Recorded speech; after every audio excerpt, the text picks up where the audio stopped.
Welcome to Super Saturday on Mike World Order Live. Thanks for tuning in.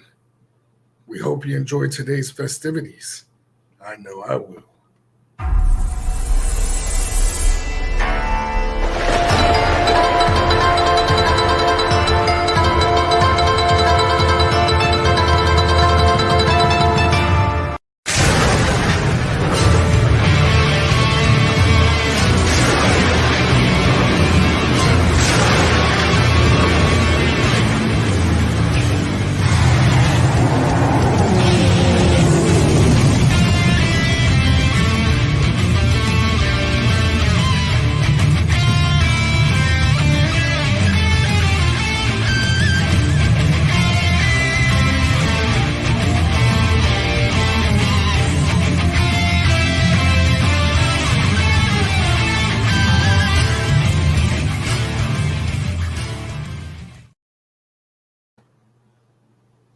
Welcome. Mike Thunder here as always. As you can see, yes, a very unfamiliar setting. It's daytime. You know what time it is. Usually on our Wednesday and Thursday show, it's nighttime, it's dark, and the spotlight's a lot bluer. But today, it's a rare episode. It's going to be probably one of our best ones. Shout out to our crew on Mike World Order, Filthy Tom, our executive producer, getting everything set up and ready. But I wanted to do a special one-on-one episode from the moment that I've known this guy. He's literally a jack of all trades based on what I've seen in social media posts, to what he does outside of the ring, and his contributions to European wrestling as a whole. And it's very interesting, this guy, his wrestling style and everything. You would have thought that, he's from the South. Like, he's originally from Canada. Eventually, he moved to Finland, which we'll find out, his full story on that. But when you hear the guy, how he talks and how he presents himself, man, he sounds like he's one of the boys from the South. Like, if a character like him would have been perfect during the NWA's heyday when they were part of Jim Crockett Promotions, it really would. And because of all of his contributions and everything, in 2019, PWI Insider mentioned that he's a pioneer of the new generation of European wrestling, and that he's the most acclaimed professional wrestler, arguably, in the history out of Northern Europe. So that says a lot. And he's been everywhere. He's been in Canada. He's been to Japan. You might remember him from his memorable feuds with Yoshihiro Tajiri in Smash and Wrestling New Classic, if I pronounced that correctly. He's also known for being the first ever Smash champion and a two-time Wrestling New Classic champion. Being a man who was basically the franchise, in my opinion, of Fight Club Finland, being their champion 5 consecutive times, and winning championships all over the area, such as British Wrestling Alliance, Eurostars, Pro Wrestling Finlandia, Italian Wrestling Superstars. He's even at one point was the Valhalla, if I pronounced that correctly, forgive me, Nordic Wrestling Champion. He's been there, he's done that, he's wrestled with the greats, and he's one hell of a guy. Musician, voiceovers, you name it, he's done it. A true innovator to his craft. But before we bring him on, I want you guys to check out a highlight video of our upcoming guest, the one and only legendary, the Canadian Rebel, Starbuck, the master of the pile driver. Way better than Lex Luger, that's for sure. And it's perfect to where even Paul Orndorff, God rest his soul, would give it a perfect 10.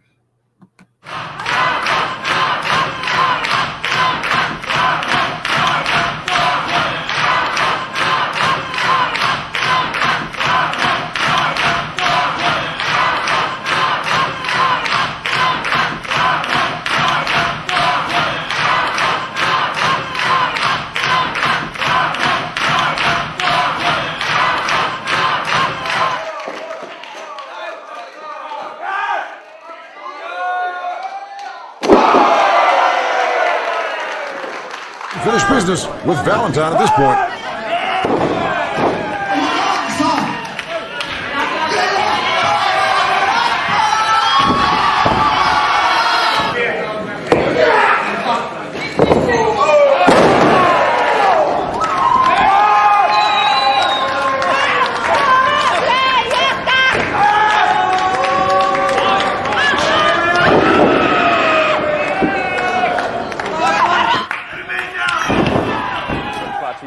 Men han havde jo ingen grund til det. Så overbeviste sig, at han vandt. Hvorfor skulle han bare gøre det i Danmark igen? Og jeg tænker, at Starbuck. Oh! En piledriver i praktik. Shot himself by accident. Buck, what a super kick!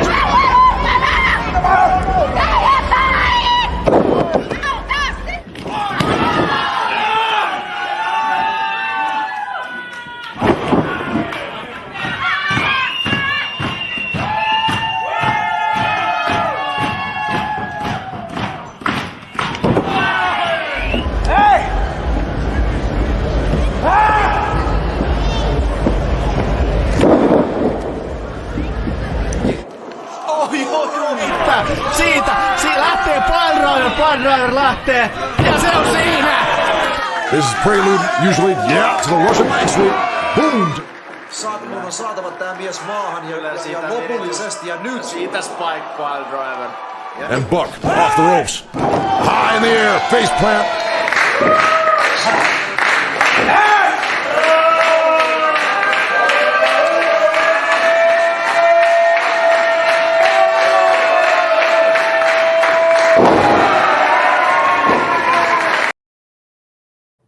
Good God.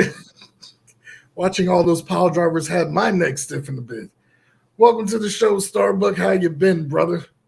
I'm good, man. It's snowy. I did 3 hours of snow work today here in Helsinki, and we got just tons and tons of the white stuff. So, it's good. Otherwise, it's good. I mean, the Corona thing has messed everything up, and obviously, life could be a lot better. The financial part of our society is pretty messed up currently. But I think we got to find a way to finagle around all that and kind of make our way out of this pandemic bullshit. So there you go. I agree. If there's a will, there's a way. And me being someone who, contracted the coronavirus on New Year's Day, it really can knock out a person's momentum, But how are things going over at the promotion? Well, the thing is, I run my own company now called Slam Wrestling Finland. I had it now since 2018, and Slam is really doing well.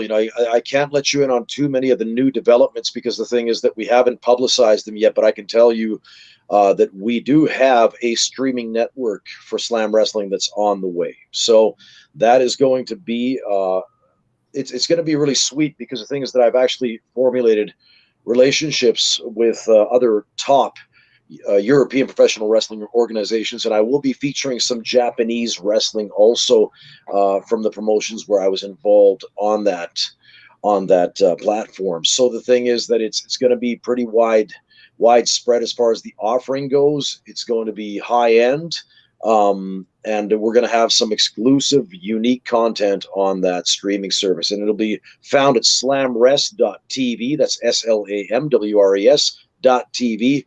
Otherwise, you can find my company at slamrest.com. That's SLAMWRES.com. So there you go. I mean, that's pretty much it. And right now, we just had 2 shows that were pushed forward again because of this Corona bullshit.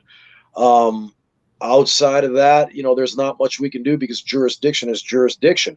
And, you don't want the authorities closing you down because, you're running shows against the mandates. So, we're in a kind of a catch-22 situation right now, that we're just on the verge of opening up Finnish society again. And I think the same applies to Estonia, because we also run Estonia.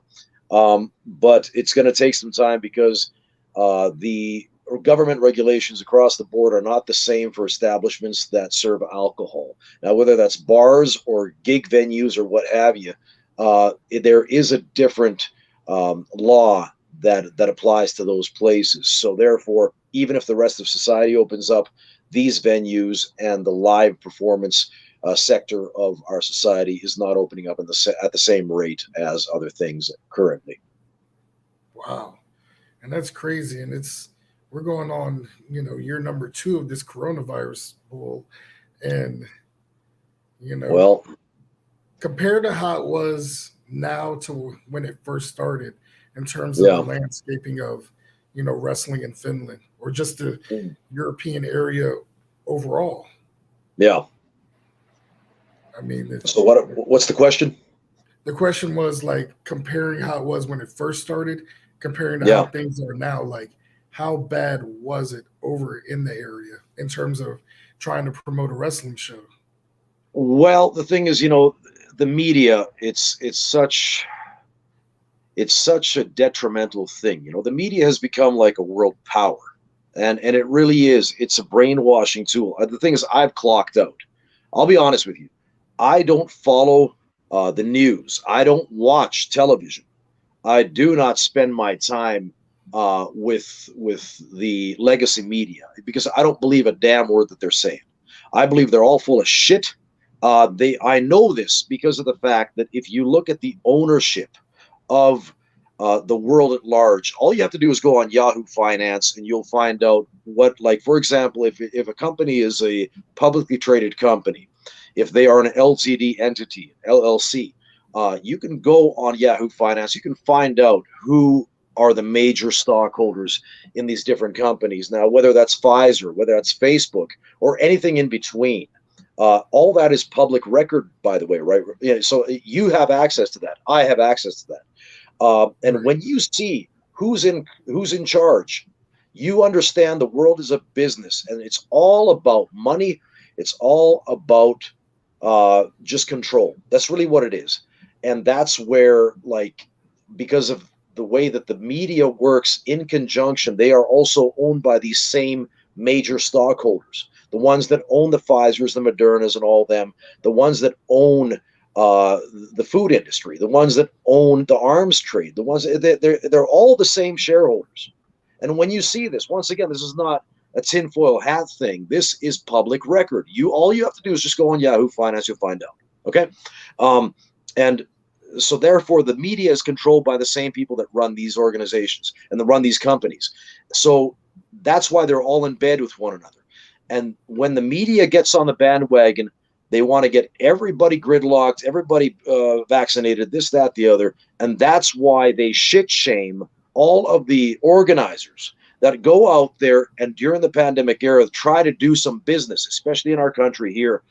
They've had so many shows that have been pulled from the menu. They've been pulled from the schedule during the pandemic in the past 2 years because of the fact that the organizers themselves, whether it's large companies, large gig agents, what have you, but the thing is that they get so much shaming from the public sector because of the media, because of the shit show that's involved, that they can't take the bad publicity, because the bad publicity, then people believe what they see on the news. There's a meme that says that I trust the science. Bullshit. You don't trust the science. You trust the television.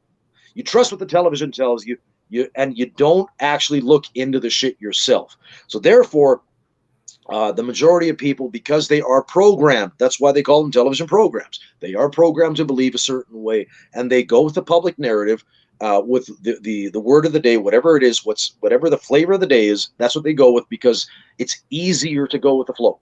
Right. And that's what the majority of people do. That's what the media does. So every time we as a company would like to run a show in the pandemic era, we find ourselves in a situation where the majority of people, first of all, don't believe that the show is going to happen, because the thing is that all the shows are being pulled. So therefore, they're not buying tickets pre-sale. If they're going to buy, they're going to buy the day of the show. And that puts an organizer in a really tricky place because you don't know if you're going to make any money. You know what I mean? Oh yeah, And most definitely. exactly. And if you don't know if you're going to have a turnout, and if you're going to have second of all, not just the turnout, but if you have co-ops, we've had a lot of sponsors with Slam Wrestling Finland, a lot of co-ops that we work with. But the problem is that if your co-ops and if the business sector of your country doesn't know if shows will be taking place, and they know that the public sentiment is really, really, how could you say, shaky at the moment, therefore they don't want to invest at this time in like anything that's a live entertainment venture, because of the thing that they can't know if they're going to get their investment back, whether that show's going to happen or not. So therefore you find yourself handicapped from both ends. You don't know if the money's coming in from your co-ops, and you don't know if the money is going to be coming in at the door, because the pre-sale sure as shit ain't working. That's true. That is so on the money, though. And this is coming from a guy who doesn't watch the news either. I just watch wrestling most of the time. Well, that's it. I mean, the thing is, whatever you want to find for news, you're going to find whether you have a Facebook account or whether you have an Instagram account or whatever, you're going to run into this shit anyway, right? So you cannot avoid not running into it.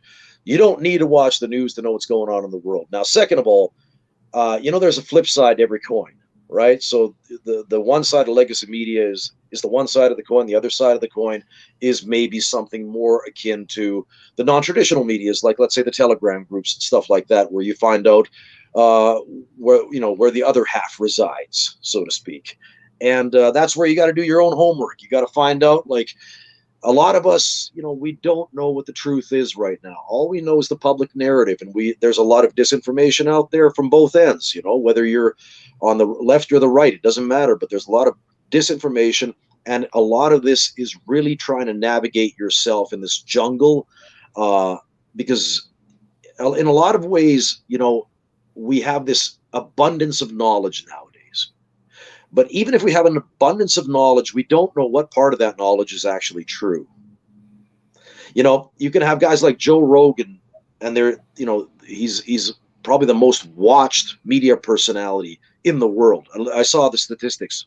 Just I think it was like something in the range of like, was it 11 million, 11 billion, whatever it was, people in the world follow Joe Rogan. He's by and large the most watched media personality. Now, when he takes somebody like Dr. Robert Malone on his podcast on a Spotify, and then he runs into a shit show because of the fact that you got people that want to cancel him because of the fact that he takes people like Robert Malone, who is the inventor of the mRNA technology, and then he has Malone saying things that are against the public narrative. We run into a situation where the world at large wants to censor the other side of the coin. They don't want you to know half of the story.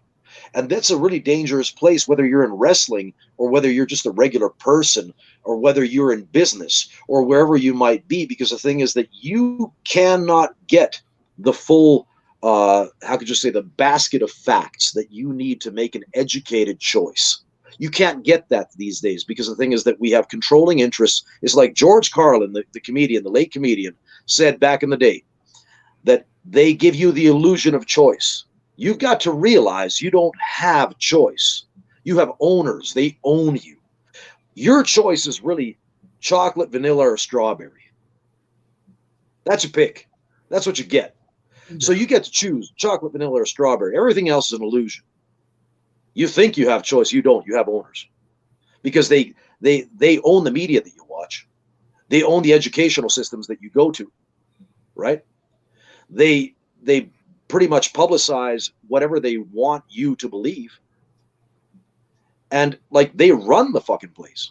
So therefore, you are kind of handicapped in this way, because you cannot get the full spectrum of the story unless you do your own digging and you start to look on the other side of the coin. You start to wonder what lies beyond what they're telling you.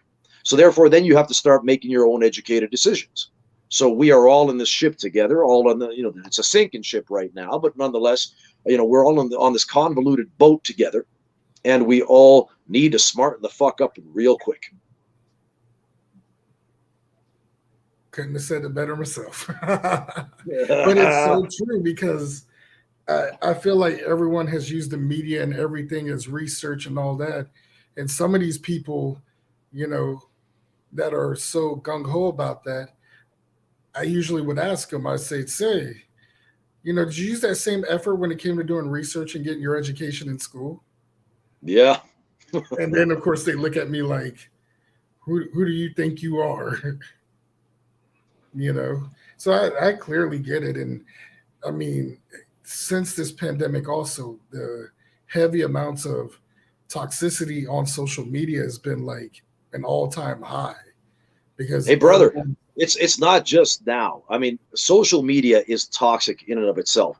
I would not be on social media unless I was a public person, as I am, because the thing is, the social media is a tool. For me, all the Instagrams, the Facebooks, and all that, they are only tools to get my message out there and to basically advertise my product, right? If I was not a public person, I would get the hell out, and I'd get out right away. Because the thing is that it offers me nothing. It doesn't make my life any better, any richer. It doesn't add to my peace of mind. It doesn't give me anything that I really need for life. So therefore, I'm okay without it. I'd rather see people face to face. I'd rather have real friends. You give me a real life that people have lived for thousands upon thousands of years before social media, and I'll take that any day of the week. I could take this moment right now. If you gave me a time travel machine that I could teleport like Doctor Who back to the 1980s, I would never come out of the 80s. I would go back in a heartbeat, man.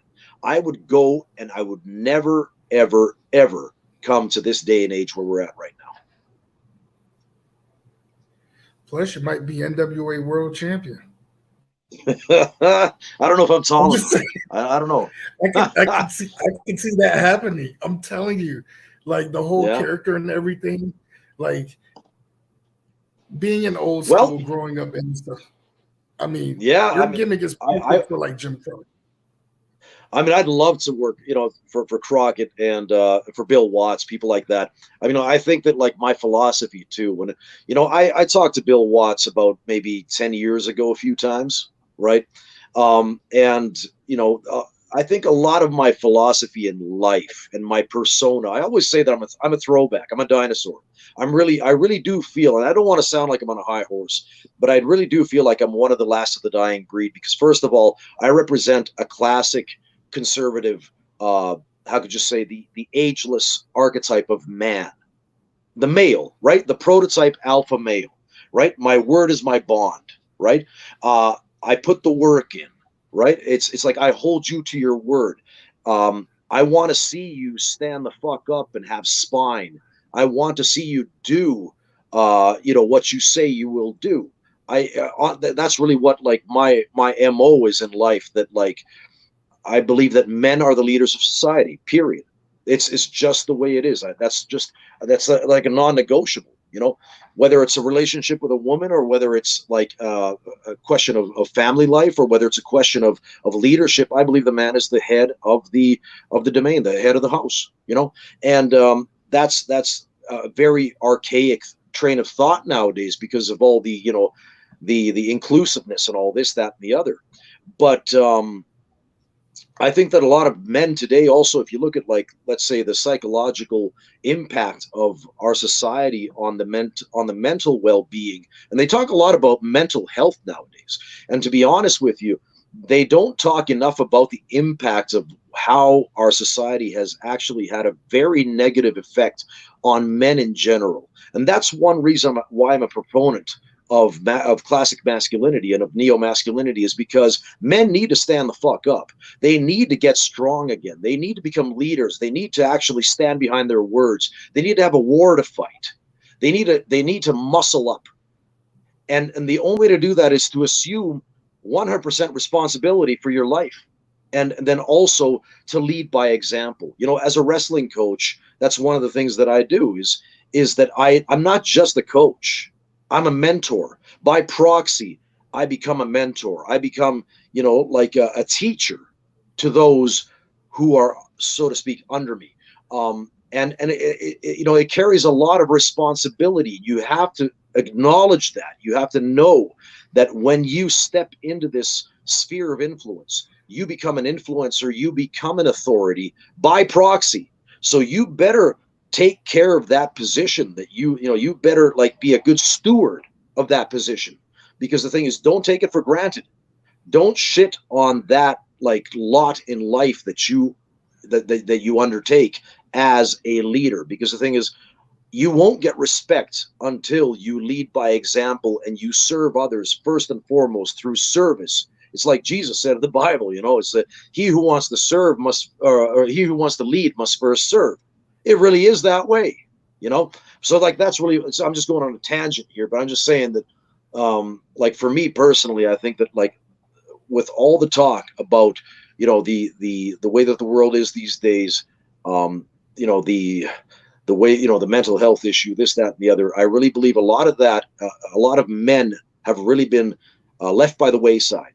And that's one of the things that I do, is that I really push hard for classical masculinity because of this, because the thing is that men have been for thousands of years the backbone of society. We have built cultures. We have been the builders of societies. We are the ones in the trenches. We are the ones with hammers in hand. We are the ones building palaces, building kingdoms, men.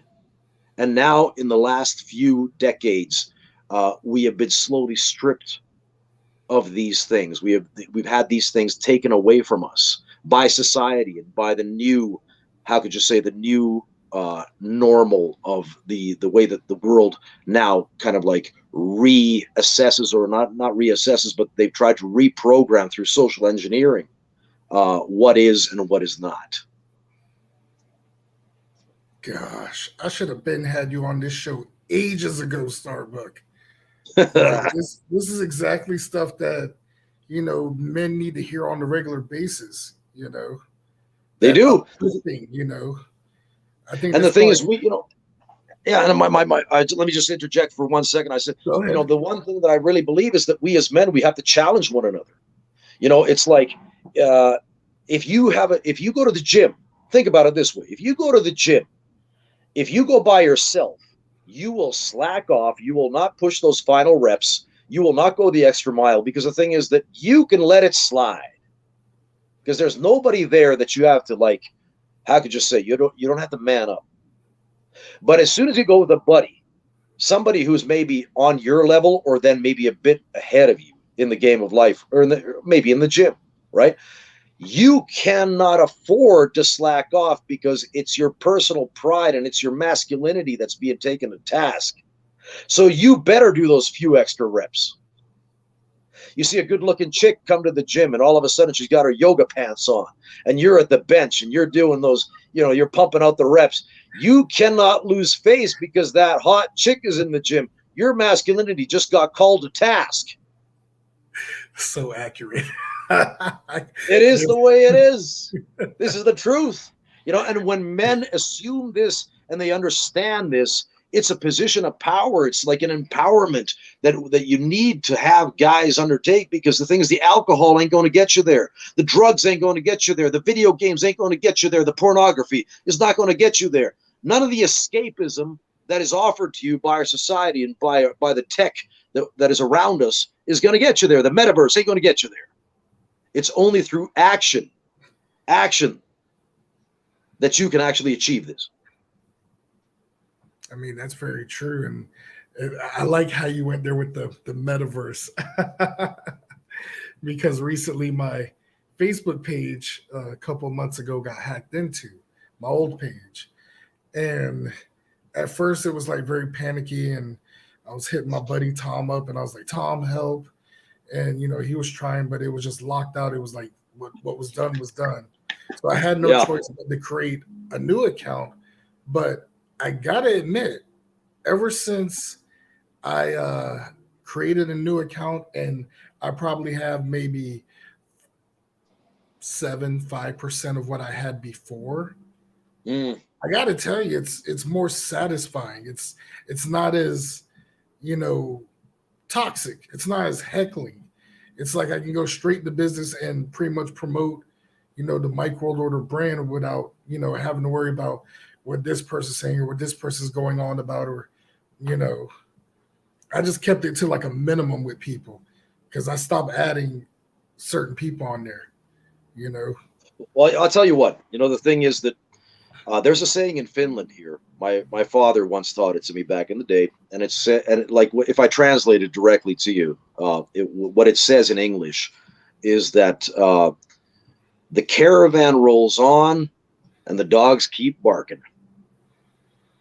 Oh, exactly. In other words, you're going to have hyenas in the background as the caravan goes through, you know, the mountain pass, so to speak. The thing is that the main thing is, as a man in life, I think that what you need is a destination. You need to have a goal that you strive towards. Because if you don't have a goal, you don't have a motor. You need fuel to burn for that motor of yours. And if a lot of guys, they drift in life because they don't have an end goal of what they're trying to achieve or where they're going. And I think, like, what I have seen with social media is this, that if you are busy in your life, if you are aspiring to greatness, if you are aspiring to fulfill goals in your life, and you make it public and you show the people that what you're doing. Now, for me, it's been professional wrestling. Now, I heard back in the day from people that here in this country, in Finland, that, you know what, you'll never make it in wrestling because there's no wrestling here in Finland. You'll never make a living at this. You know, you're living a pipe dream and this, that, and the other. And blah, blah, blah, blah, blah. I've heard all of the naysayers. I've heard everything I've had the book thrown at me, right?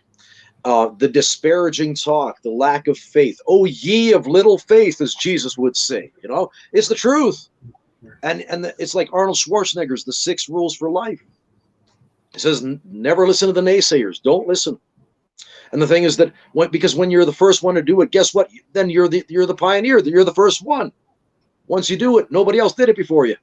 So what I did was that I've always, you know, people ask me, why do you call yourself the rebel? The rebel, the Canadian Rebel Starbuck. Why the rebel? Well, you know, what makes you a rebel? Well, it's because I don't believe in the system, and I don't take no for an answer. And I've always been this way, that when you tell me I can't do something, I'm going to go out there and do it just to show you, and to show myself. You know what? You don't dictate to me what's going to happen with my life. It's me alone. I alone dictate what's going to happen to me in this one and only trek on planet Earth. This one go around. Ain't got no extra players. This is not Pac-Man where you got 3 extra, you know, you're going to get gobbled up by one of the ghosts and all of a sudden, I got an extra player. This is not, life don't work that way, man. So you have got one shot at glory. It's like Judas Priest on their Painkiller album back in 1990. That one, the closing track on that album, One Shot at Glory. What a powerful track! Is it One Shot at Glory in the crossfire overhead? Fate stands before me. All the words have been said. You know, and if you think about it, you know, you aspire to that, and you think that, you know, why should I care about anybody else's opinion? Why should I give a flying rat's ass what flying fuck about what anybody thinks? I don't care whether it's my parents, whether it's my family, whether it's my immediate family, my extended family, my friends, whether it's society, whether it's the naysayers, whether it's my enemies. You don't fucking dictate what's going to happen to me in my life. I dictate what's going to happen to me. So therefore, for me, it's been like, when you have a goal, you set a goal for yourself. What I want to do with this one and only life. Because when I'm gone, I'm fucking gone. I'm not coming back. And when you take this to task and you think of the gravity of this as a fact, that you ain't coming back. All you got is today. You're not even promised tomorrow. You can go out tonight, get hit by a Mack truck. You can be dead. So nobody promised you tomorrow. All you got is today. And when you take responsibility for this and say, you know what, I'm going to make it count. I'm going to make my minutes count, my hours count. I'm going to make my life count. That's where you're going to have people that are going to shit talk you. They're going to be fucking jealous of you. They're going to be petty with you because of the fact that you're achieving what they only would hope to achieve, because they don't have the character, nor do they have the strength of character, nor do they have the heart, nor do they have the faith to do what you're doing. You are super achieving where they're only just scraping by. So therefore, that's why you get petty bullshitters who get on your case and they start to, they talk you down and this, that, these armchair quarterbacks, these social media fucking social justice heroes. That's why you get these people. And fuck them all, man. Fuck them all. Because they don't count. They don't matter. It's mind over matter, and they don't matter. And the thing is, because of the fact that they don't make my life any better, what's their contribution to me?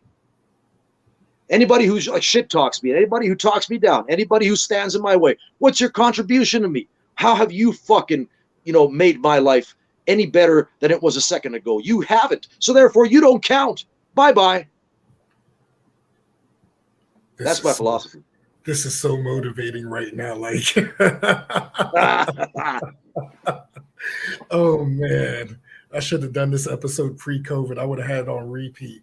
I mean, but it makes so much sense because, anyone who knows me knows certain things I always kept private because, some things are best left without people knowing because a lot of naysayers will talk and all that. And you, like you mentioned, what have they done for you in terms of like contribution to you as a person? So I definitely felt that from experience, especially, going on now 10 years of doing this podcast. And now all of a sudden people, they starting to see how it's growing and manifesting where in the beginning, oh, you're going to do this? Okay, good luck. You're going to do your own merchandise? Have fun with that, And now it's at the point to where, back home in South Carolina, sisters or mom, they can't go anywhere without saying, hey, you're mWo's brother or you're mWo's mom, and I love it every time I go back home to visit because sometimes it's my way of pretty much giving all of those people the big fuck you, basically. Like, well,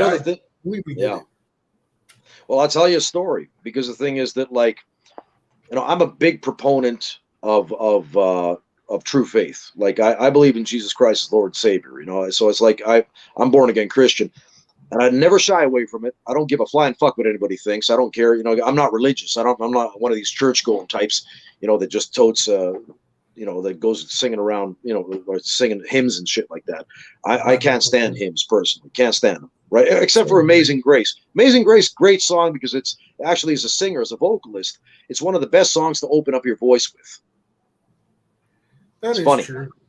It is, yeah, because it has the entire register from low to high, right? And if you got to slide that voice, you've got, Amazing Grace, how sweet the sound. So the thing is, it's like you got to slide that, that gauge up and down, and that warms up your voice incredibly well. But my point is this. Arnold Schwarzenegger, when he was Mr. Olympia back in the day in the 70s, he went to a gym and he saw some really like gifted young bodybuilder, hopeful, like some young guy who had a really good like physique and good genetics. And he went up to this guy and he said, you know what? Hey, buddy, you should get into competitive bodybuilding. The young man said to Arnold, I don't know if I have what it takes. And he said, you're right, you don't. Did you catch that? Yep. Reverse Did psychology. You understand? The thing is, it's like Henry Ford said back in the day, whether you believe that you can or that you cannot, you must understand you are correct. Son, you're correct. And the thing is that if first and foremost, if you don't believe, you personally, if you don't believe in your own shit, you ain't going to sell nothing. You ain't going to make anybody else believe either. For example, now, I think nowhere is this as apparent as it is in sales. I don't know if you've ever been in sales, but if you ever try to sell anything to anybody, now you better be damn convincing because you're trying to get somebody else's money. Exactly, especially if it's commission based. Yeah. So there's a guy called Simon Sinek that you might have heard of on the internet. You go on YouTube and check him out. Oh, yeah. He's got a website called startwithwhy.com. And he has a philosophy that people don't buy what you sell, they buy what you believe. Value comes to value, right? And this is very true because the thing is that first and foremost, when you go into a business meeting, for example, I'm just using this as an example. When you go into a business meeting And if you are not completely sold on what's coming out of your mouth, that other counterpart, that other person ain't going to believe a lick. They're not going to believe a word, and you will not make business happen. And this comes down to that before you can sell your product, you must sell yourself. Exactly. They gotta be sold on you. And the thing is, like there's a thing like when I was wrestling in Japan, for Smash and for WNC, for example, All Japan also. And when you walk up to these, significant movers and shakers that are power brokers, whether it's Keiji Muto, or whether it's Akira Nagami, or whether it's Tajiri, or whether it's Masakazu Sakai, who is now the president of Pancrase, who used to be the president of Smash. And when you walk up to this power broker and your physical presence, which means not just your body, but it's the look in your eyes. It is your handshake. It's not that brother working handshake either. It's that real man handshake. The one where you look him in the eye. The one where you look him in the eye, you squeeze his hand and you let him know that you're there. Right? Now, people, it's much like the animal kingdom. Wolves smell fear. You know that a pack of wolves can corner a moose, and even an old moose, a bull moose, who's on his last legs. He's broken away from the pack. There's one pack of wolves, and then there's a single moose. Did you know that those wolves will not close in on that moose until that moose bows its head and looks down and gives up? Only at that moment, when the moose emotionally gives that green light that, okay, I succumb. I'm giving up now. That's when the wolves move in. That's when they attack. But as long as that moose keeps its head up, even if it's just one moose, and my father's a hunter. I've been hunting with my dad. I know this shit. This is the way it works. They will not close in, even if it's an old moose and these are young, not lions, but young wolves. They will not close in until that moose gives up. And that's how people are. People can smell you coming a mile away. They can smell whether you got if it's fear that you carry, or whether it's uncertainty, or whether it's panic, or whether it's distrust, or whether it's conniving, backstabbing bullshit that's inside of you. They can sense that, It's like if you're in love, you don't have to say a damn thing to me. I can see it in you. You're in love, man. Now, if you're pissed off, you don't have to tell me, motherfucker, I'm so damn pissed off. I can see it on you, man. You're wearing it. Now, if you're a tough guy, you don't have to be walking around saying, I'm such a tough guy, I can kick anybody's ass. No tough guy out there, no legitimate tough guy will be like that. Only the insecure little pricks are going to be like, talking wide and talking smack. But the real legitimate tough guys, somebody like Bas Rutten, somebody like Brock Lesnar, you think that these guys would ever go around talking, shooting there, even if they would be drunk? You think that they'd actually be shooting their mouth off saying how tough they are? I don't think so. Oh, no. Because they don't need to. You smell it on them. You can see it on them a mile away. It's that look in their eyes. And this is how people are. Now, even with women, we as men. Now, the thing is that women can pick up on who's the alpha male. They can pick it up. You don't have to be making these like incredible, like, I could just say proclamations about yourself on Tinder, saying that you're this, that, the other way. Post one good photo about yourself. Leave them wondering. Because it's in your eyes. It's in your poise. It's in your posture. Man, it's the expression on your face. People pick up on this shit. We're a lot like animals in that way. We have these instincts that we can like pick up when somebody is for real. I don't know where I was getting with it, but I got off track. Oh, no, I'm loving it. Like, I'm literally like, this is awesome. Like, it literally took a right turn of, how to start it off. But I mean, this is even better because it does make sense, and people kind of tend to forget that these days. It's really, really so much noticeable, and to where and this is just me speaking out loud, I feel like the current generation is wanting full entitlement, but give little contribution. Fuck them. Bingo. I could give a shit. I have no time for people like that. I don't surround myself with people like this. Now, if, like, let's say, because I run this Slam Wrestling Finland organization. Now, if I would have talents that would come into my company and I can smell that kind of attitude on them, I'll get rid of them. Because if you're not here to contribute to my company, if I bring you in, if I pay to bring you in, and I pay you a wage to wrestle on my program, and you are not there to contribute and to make my product better, I'm done with you. Bye-bye. Get the fuck out. They should have had you on Tough Enough, man. But it's a no-brainer. It's a no-brainer because the thing is, it's not about you. It's what can you bring to the table? Because value comes to value. That's the whole thing. Exactly. You know, what people today, what the kids today don't realize, this me generation is me. Now, I don't give a flying fuck about how poor, broke you are, how, like, what part of life, what situation you're in. I don't care if you've gone through a divorce. I've gone through a divorce too. I've been destitute. I've been down on my luck. I've had no money to pay my rent. I've been to all these. I've been in all these situations. But the thing is that you must understand that everything, like true diamonds, you know how diamonds are made, don't you? Oh yeah, they're pressed under pressure. Yeah, under the highest possible pressure. You know how gold is purified? How? Through the fire.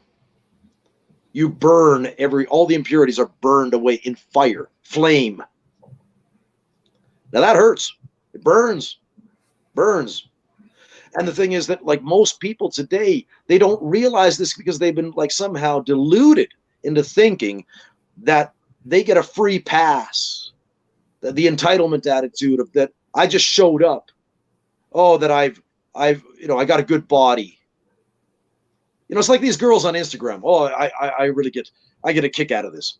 I, like any red-blooded heterosexual male, I love good-looking chicks, you know, round boobies and round asses, you know, an ass you can chip a tooth on. I know, honestly, I have no shame in saying it. I'm a red-blooded heterosexual male. I love good-looking girls. And the thing is that now, but I'm very tempted a lot of times, on Instagram especially, to when these girls, when they post pictures of themselves and this, that, the other, say, that's all nice. Can you make a sandwich though? That's so true. That is so true. You gonna make me a sandwich? You know, you gonna vacuum? What you gonna do? Like, if I hook up with you, if like any one of these chicks, if I hook up with you, what you gonna do? Just sit on my couch? Just put your makeup on, go through your phone? How are you gonna make my life any better? What are you gonna bring to the table? And that's where it's like this me generation where it's just give me validation, give me likes, give me follows, give me comments. Like, just validate that I exist, that I'm desirable, that I'm pretty, that I'm handsome, that I'm powerful, that I'm adept. Like, first and foremost, if you don't believe it yourself, if you need that validation all the time, you've already lost the game. Just like I said about somebody like Brock Lesnar or Bass Rutten or anybody like that, legitimate tough guys, Mike Tyson. They don't need to tell you that they're so damn tough. They don't need to show you that they're tough. You just take one look at them and say, oh, I don't want to fuck with that guy. I'm telling you, it's so true. It is so true. A beautiful woman, somebody who's like legitimately beautiful. Like, you don't need to go on Instagram and show cleavage and do the full moon pose where you're, you know, flashing your butt cheeks. Now, as much as I like to look at that, no, don't get me wrong, but you don't need to do that. Ladies, you don't need to do it. You can dress demurely. You could be like Miss Elizabeth, Randy Macho Man Savage's wife back in the day. She wasn't flashing skin. She was demure. She was ladylike, and she was incredibly attractive. I think, like, all of us guys that remember 80s wrestling would say Miss Elizabeth, the most beautiful woman in all professional wrestling. All of the business. She was the absolute gem of the business. No questions. Oh yeah. And even that thing at SummerSlam '88 where she took off the skirt, to show some leg. Yeah. Even that was unnecessary. To be honest with you, it was unnecessary.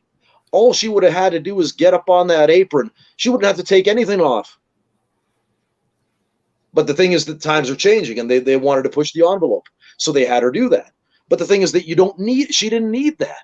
Didn't need it. Look at Audrey Hepburn, the old movie actress. Oh, yes. Beautiful woman. Do you know that Audrey was more beautiful in her older days, in her latter age, than she was when she was younger? Mm-hmm. Look at her pictures when she's working with kids in Africa.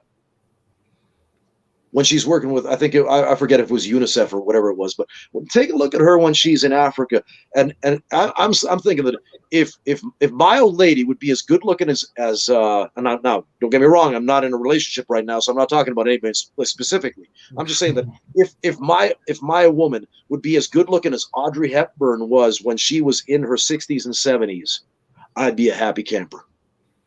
Oh yeah, I completely get it, and it's funny how you mentioned in the beginning the women on Instagram. It's like the things that people do for validation, and they're quick to say that they don't ask for validation when in low key you are. Like me, I'm in a relationship. And she's a very attractive woman, very attractive Asian woman, but. When she posts photos on her Instagram and stuff like that, or just whenever she sends a photo in general, she doesn't always send photo pics or selfies and all that. If anything, she's the opposite of it. And I'm like, really? I was like, but you're a beautiful woman. She said, okay, your point. I was like, point taken. So not everyone's trying to go for that, validation factor. And well, yeah, people, yeah. It's good crazy. That they ain't. Hot woman, like you mentioned, hot woman, boobies, booty, got 20,000 likes on, Instagram and all that. But you're right. Can she cook a meal? Or can she just do just the bare minimum? I'll tell you this. There was I think it was it either Tony Robbins or Brian Tracy, but they actually said that a really good analogy, that relationships are like job interviews. The first question is, can you do the job? Now, if you're applying for that position, more than likely you have some aptitude that you probably can do the job to some level of aptitude. It's some level of you got to have a certain level to even be applying, right? So otherwise you wouldn't be applying. But the second question right after that is, will you do the job? Just because you can doesn't mean that you will. You've got to want to do the job. So even if the real question is that it's not really so much, will you make me a sandwich? The real question is, do you want to make me a sandwich? Exactly. And the third question is 15, 20, 25, 30 years down the line. Do you see yourself still wanting to do this job? And if it doesn't feed your character, if that job description don't feed your character, even if you can, the high probability says that you probably won't do it to the utmost of your ability, and you'll do it half-heartedly because of the fact that it's really not your bag of tricks. It's really not not your bag of tricks, but it's really not your bag in general. So that's why, like for me, and especially at my age now, I'm going to be 49 in just under 3 months. Now, for 49, I'm still in really damn good shape. I feel that I'm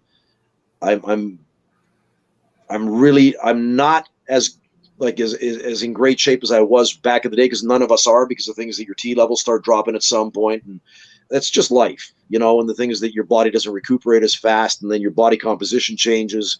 It's like, your midsection, just no matter how much you work out, it gets thicker with age, because your body composition changes. And this happens with everybody, with absolutely everybody, unless you're a real ectomorph who just can't pack on the pounds, and you're like skinny throughout your life, and you're going to die like a skeleton, then maybe you're one of the rare exceptions. But I'm just saying that we in life, the older that I get,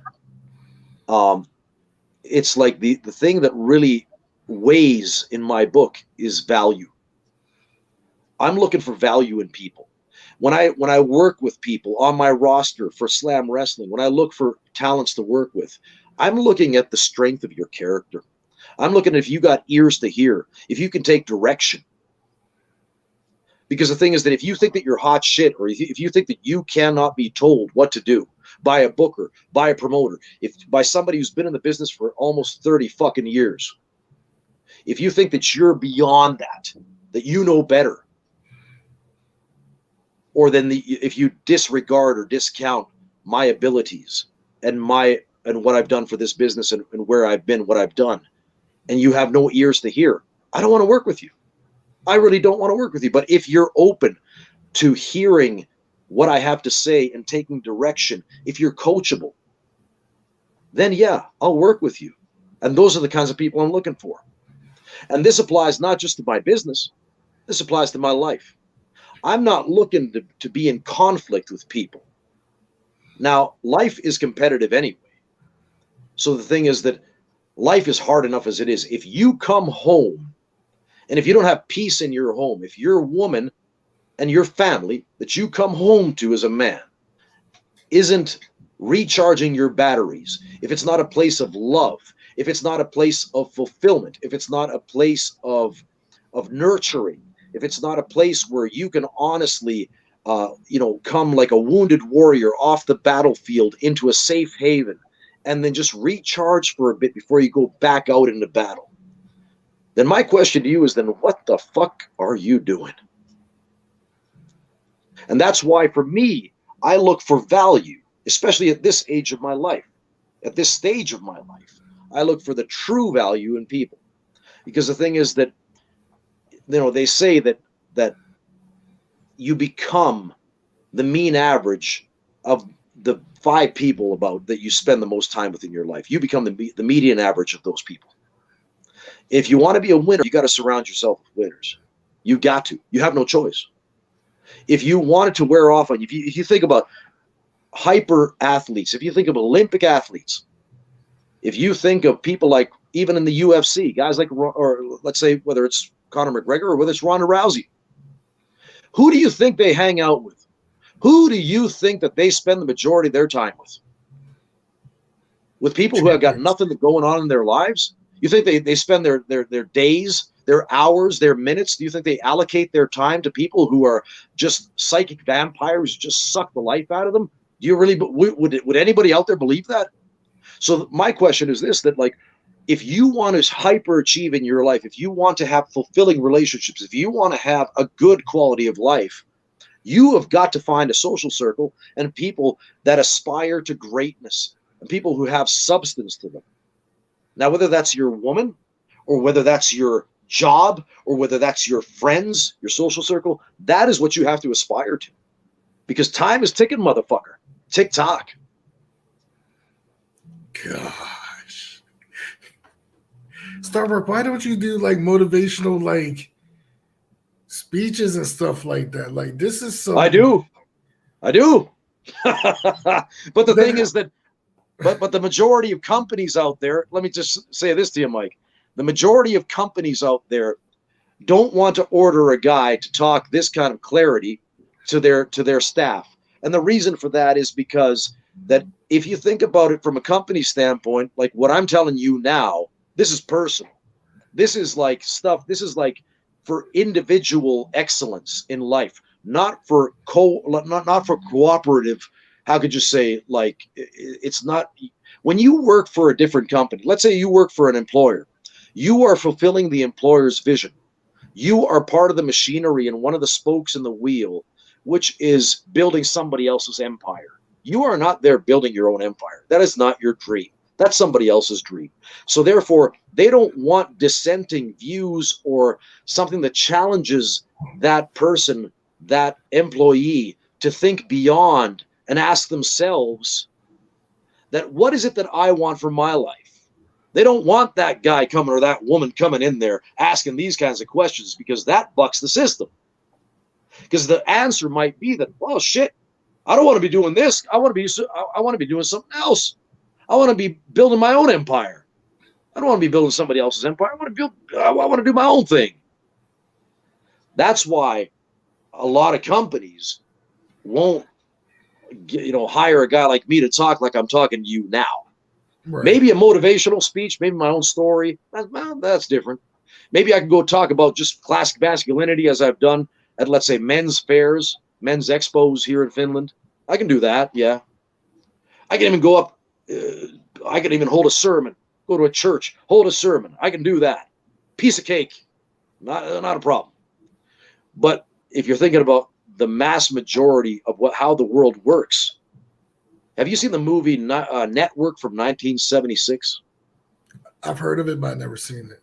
Okay, watch the trailers and watch the clips that are on YouTube. Go search Network 1976 and watch as the news anchor, whatever that station was in the film, as he flips out and starts going absolutely psycho and spilling the beans on like how corrupt the world is and how basically everything is just completely fucked up. And then the lesson to be learned in the movie is he gets taken to task by the great business interests, the leaders of great corporations. He gets taken to task and gets basically they apprehend him and he gets a talking to. And they say, Mr. Beale, you have fucked with the laws of nature, and now you shall unfuck them. Because the thing is that he had a wide influence through the television broadcast, where he was a news anchor and a talk show host, where he was able to influence people's minds. And he kept on going like red pill on these people. And then all of a sudden, the business interests of the world took him to task, and they said, no. Now you've been fucking with our bottom line. You're going to unfuck it now. And that's where he says, I have seen the light. I have seen the face of God. When he understands this is how the world works. The world is a business. That's why you ain't going to hear this in great corporations, on big podiums around the world, in front of like mass amounts of people. What I'm telling you now, this is why you're going to hear it on Mike World Order podcast right here. Because the thing is that the large interests of the world that run this place, like George Carlin said, the owners of this country, they don't want you to get smart. They don't want you to become wise. They don't want you to understand, because the thing is that they want obedient little servants. They want worker ants. They want you to just do just to fall into line. That's what they want. You got to be part of the system. Don't ask questions. Don't be troublesome. Don't be meddlesome. Just do your part. Pay your taxes. You're a part of the machine. You're a clog in the wheel. That's why you ain't going to hear shit like this. Who's going to be paying for that? Unless it's that individual person that says, I want something more for my life. I want to smarten the fuck up, and I need somebody to tell me how to do it. Then they're going to start looking for people like that. Then it's going to be individual people looking for people that are going to help them get there, like mentors, people like sages, people who got some wisdom, people who got some understanding to help them where they don't have the keys to find the keys, to get the tools where they don't have the tools. That's when they're going to start looking, is when they get destitute, when they get fucking desperate. But until you get real desperate, until you get really empty, until you hit the bottom of the barrel, you ain't going to start looking, because otherwise you just go and be playing video games. I mean, damn, it's like you just keep putting the hammer on every point. Shit. Because it's so true. Well, the thing is, it is true. You know, the funny thing is that, you know, having gone through a divorce, I can say this. There was a saying that I ran into when I was married. Said that I think it was that, like, the trials, was it the trials of marriage, or was it just the trials of life? I think it was the trials of marriage. But either you will become either a philosopher, or then you will become bitter. And you choose. You choose what you want to become. You take the lessons to be learned. You want to make yourself better? Don't become bitter. Take the lesson. Learn the lesson. and get smart. Because if there's one thing in this life that I tell you what, the greatest investment that you can have, if there's like one little genie in that bottle giving you that one wish, and if you really want to be smart, because the thing is like, if you really think about it, the number one thing that we all need in this life, because we all have only a certain amount of time and a certain amount of time to do shit in, the number one thing we really need is wisdom. Because the thing is, through wisdom, you can get finances, you can get affluence, you can get influence, you can get all kinds of things through wisdom. Because if you don't have understanding, you're fucked to begin with. So I would say the number one thing that people should be actually aspiring for is wisdom and understanding. Because that's a key. It's like it is the key to a greater world. It's like it's like a portal to a different world.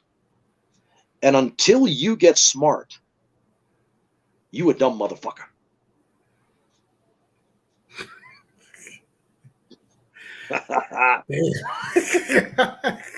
The last part, I was like, you sounded like Samuel Jackson almost. I was about to say, hold up, wasn't that a quote from one of his movies? I don't know, because I watch so few movies.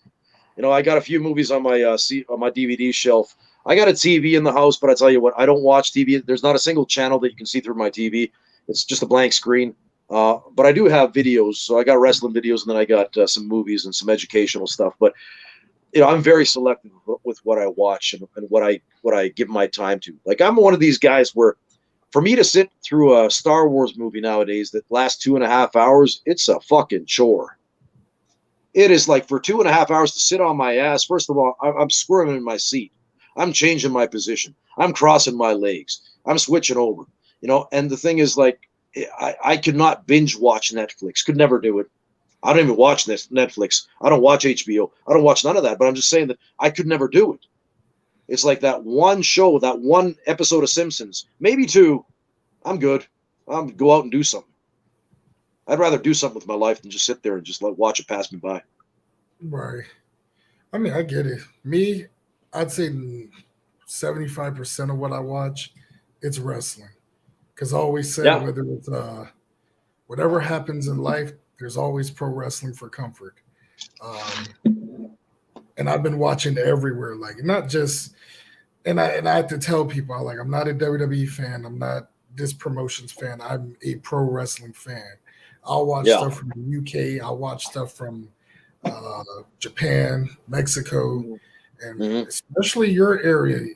You know, you've been creating a huge buzz constantly, like, it's very consistently, you know, because I didn't know that there was, you know, pro wrestling in Finland until, you know, Smash with Tajiri. Before that, the only Finnish wrestler that we knew of was Tony Holm when he was Ludwig Borga, and, you know, finding out he was a politician and everything, you know. Like, before that, we didn't know any.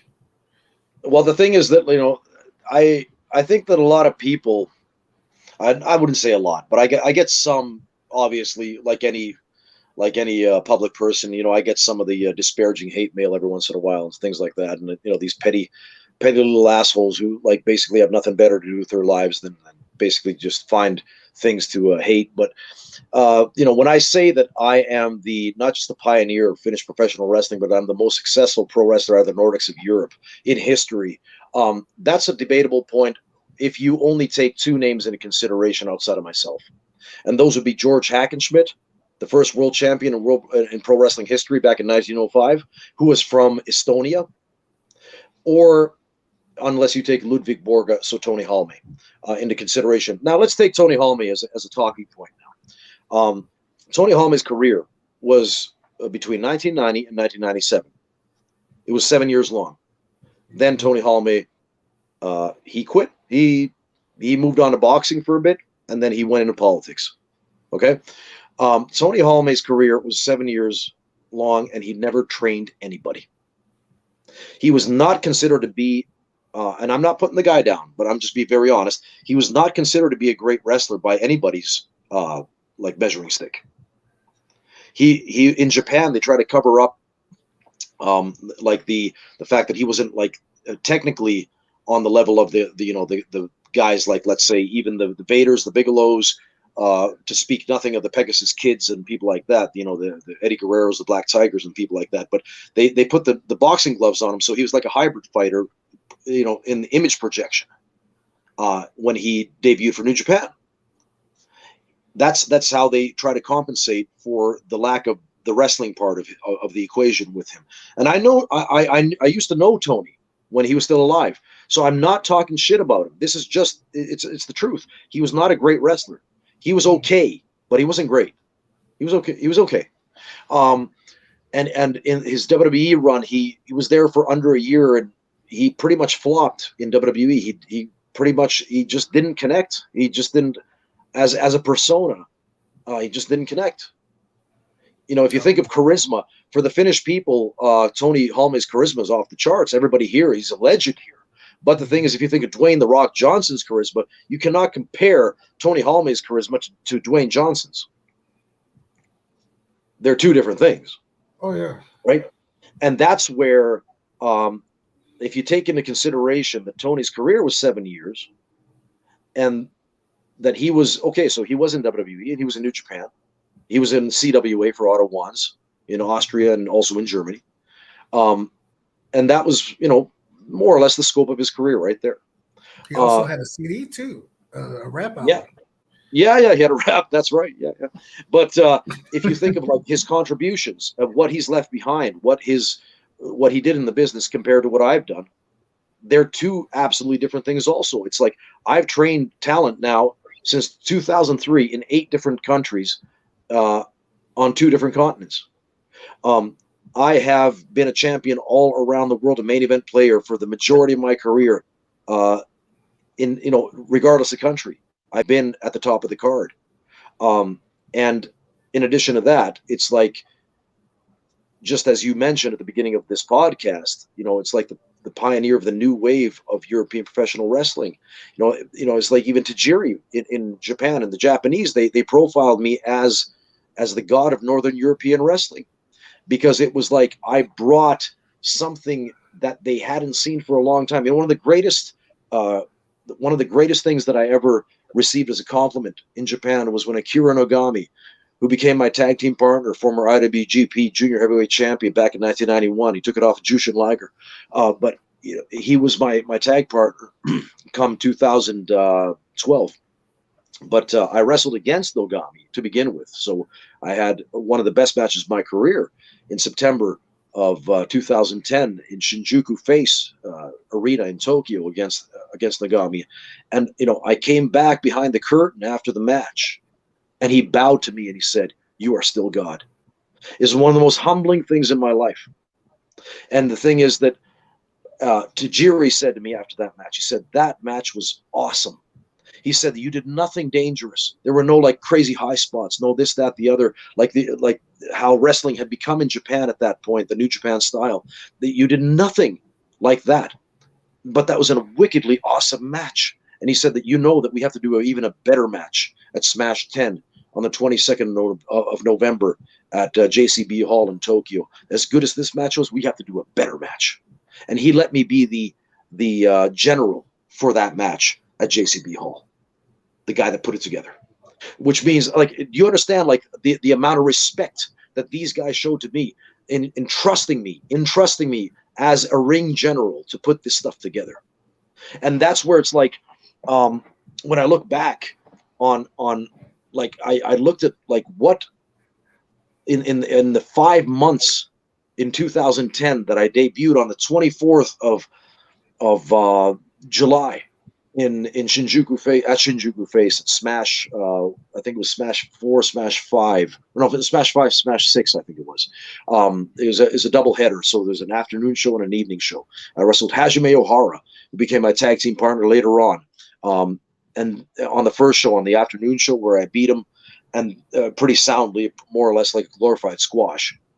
Then I wrestled Tajiri, where I beat him on the evening show. It made me a star overnight. I pinned Tajiri. I pinned him with one finger on his chest after a pile driver. It I made me a remember star watching that. overnight. Overnight sensation. All the medias were talking about me. And then by the time that Weekly Pro Wrestling magazine, which is the #1 magazine for pro wrestling, it's the only one today. They used to have Weekly Gong and some other ones back in the day, but these are all done. They're all gone. There's only one magazine left in Japan, and that's Weekly Pro.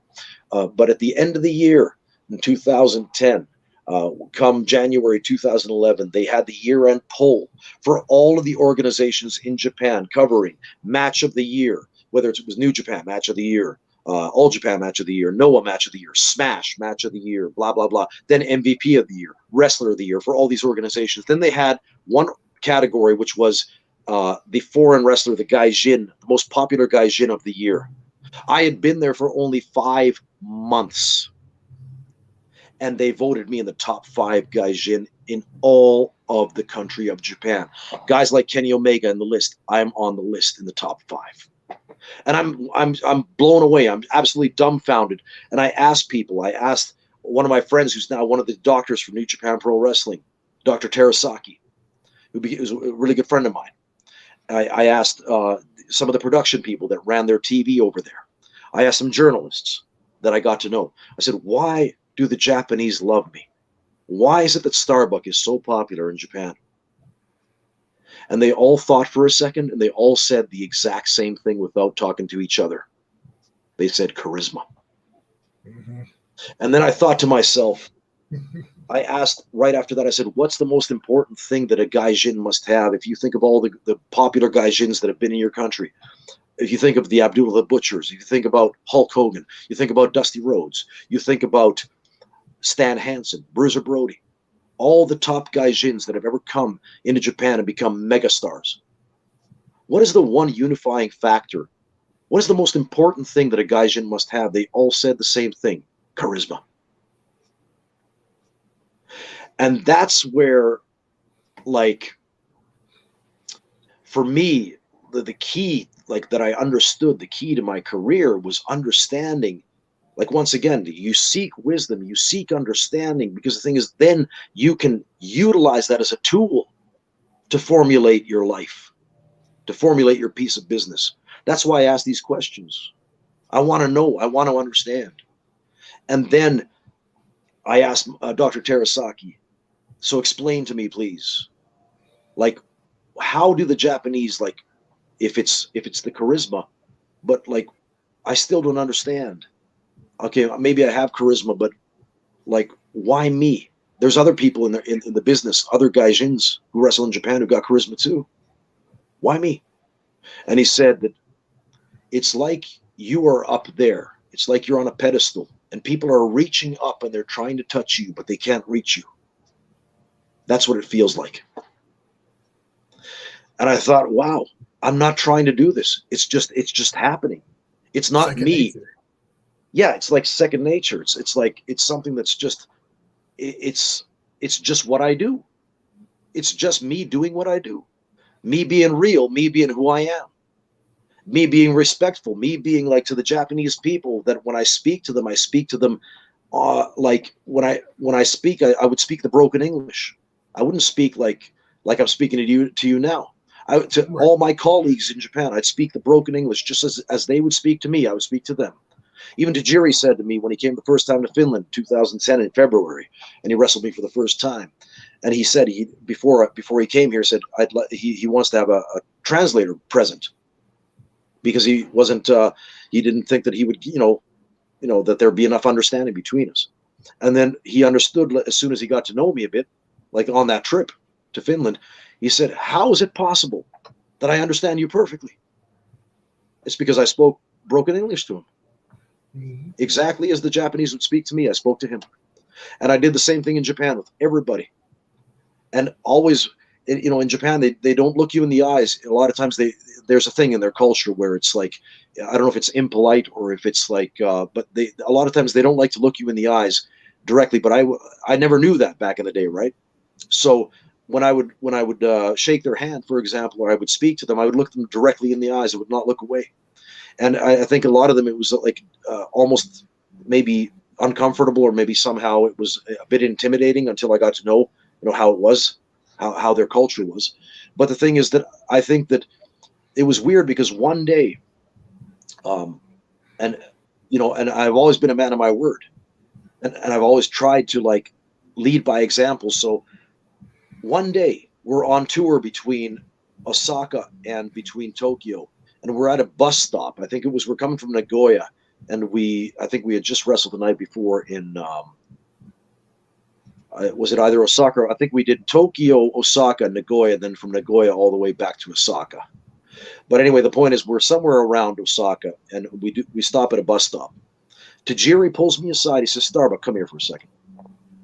And he takes me to the side and he says, everybody here likes you because you're straight. And he didn't mean sexually straight, which I am, but that's not what he meant. He meant that you're direct, that you're honest. It's like because you have integrity. Everybody here likes you because you're this way. He said, "Why is it that when we tell you to be downstairs at the hotel lobby at a certain time, you're the only guy, you're the only one who's there on time. You're the one who's there a little bit before. Why is it that you're the only one?" I said, "Because, boss, because all I have is my reputation. If you can't count on me, all I have is my reputation. I want you to be able to count on me. So even if it's the small menial things, the little things, you never take it for granted. You do your job to the letter. What you are asked to do, you do to the letter. And I had a great reputation with the people that I worked with because I was this way.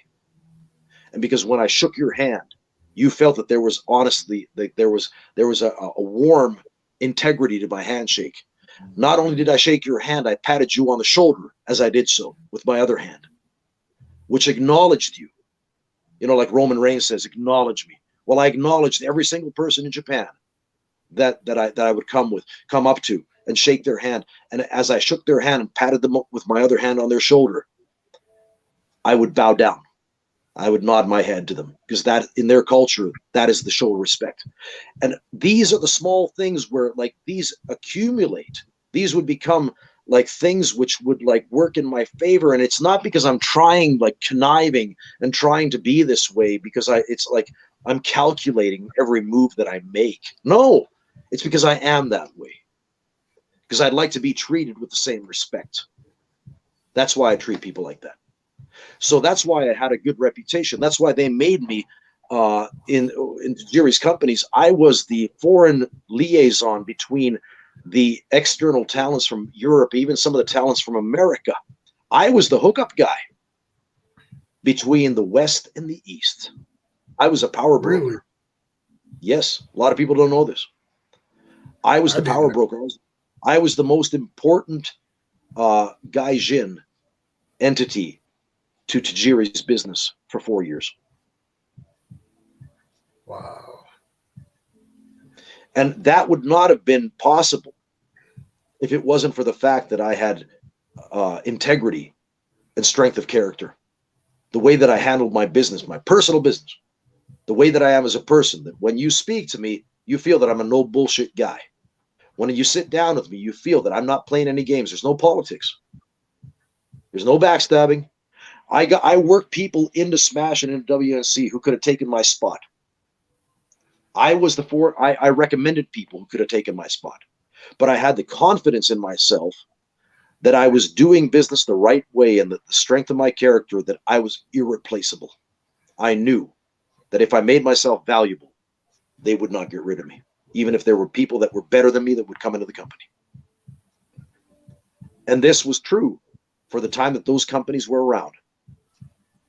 Because after WNC folded, Tajiri is not the guy that ran Wrestle One. That's where he went afterwards.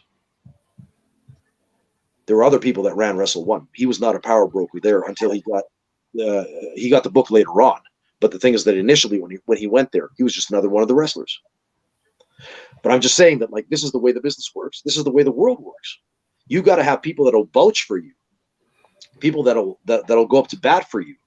And unless you have the strength of character, unless you have that integrity, unless you have the solidity in your person, in your life, that somebody can, like when they look at you, when they speak to you, when they converse with you, when they even see a picture of you, that there's something about you that exudes like strength of character. That's what draws people, whether you're male or female, doesn't matter. That is what draws people. Oh yeah. And I know you said you weren't a big movie person, but I mean, as you were mentioning about Reputation, the first thing that instantly popped in my head was Al Pacino's character, Tony Montana, in the movie Scarface. Oh yeah. Pretty much all he have in this world is his word and his ball. Yeah. He's not breaking them for nobody. So, I mean, that's one way to have that mindset. And I did not know about that, but I did notice one thing when it came to your tenure in Smash and WNC. Being a big, long-time Toryumon fan and anything Ultimo Dragon, you know, you did a lot in terms of helping Hajime Ohara get to that next level when you did the whole faction with him and I'm trying to remember the others. There was another one that was part of your faction. No. I was with. Well, so we had this team. Yeah, when I was with Ohara, we had some other guys from Finland on my team. But the thing is that, like, after Ohara, I had this team in WNC with Suri Kondo and with Akira Nagami called Synapse. So I'm not sure if you're mixing the two up. I'm not sure which one you mean. Because I remember there's at one point that he was aligned with you during the whole FCF invasion. That was in the beginning. Yeah, that was between 2010 2012 that I was with Ohara. It was mainly me and him. So I was like the Lord and the Master kind of thing, and he was like my protege kind of thing. Yeah. And then then we had some other people from Finland that would sometimes be on the team too. Oh yeah. They were kind of interchangeable, but still like they were. I had, in addition to myself, I got five of my guys from Finland over to Japan when I was that power broker position. Oh yeah, I mean I remember all that. I just remember that standing out the most because, as you can see, even now in his work in Noah, he still carries that gimmick that he had in Smash, especially the finished forearm that he sets up for the Muy Bien finisher.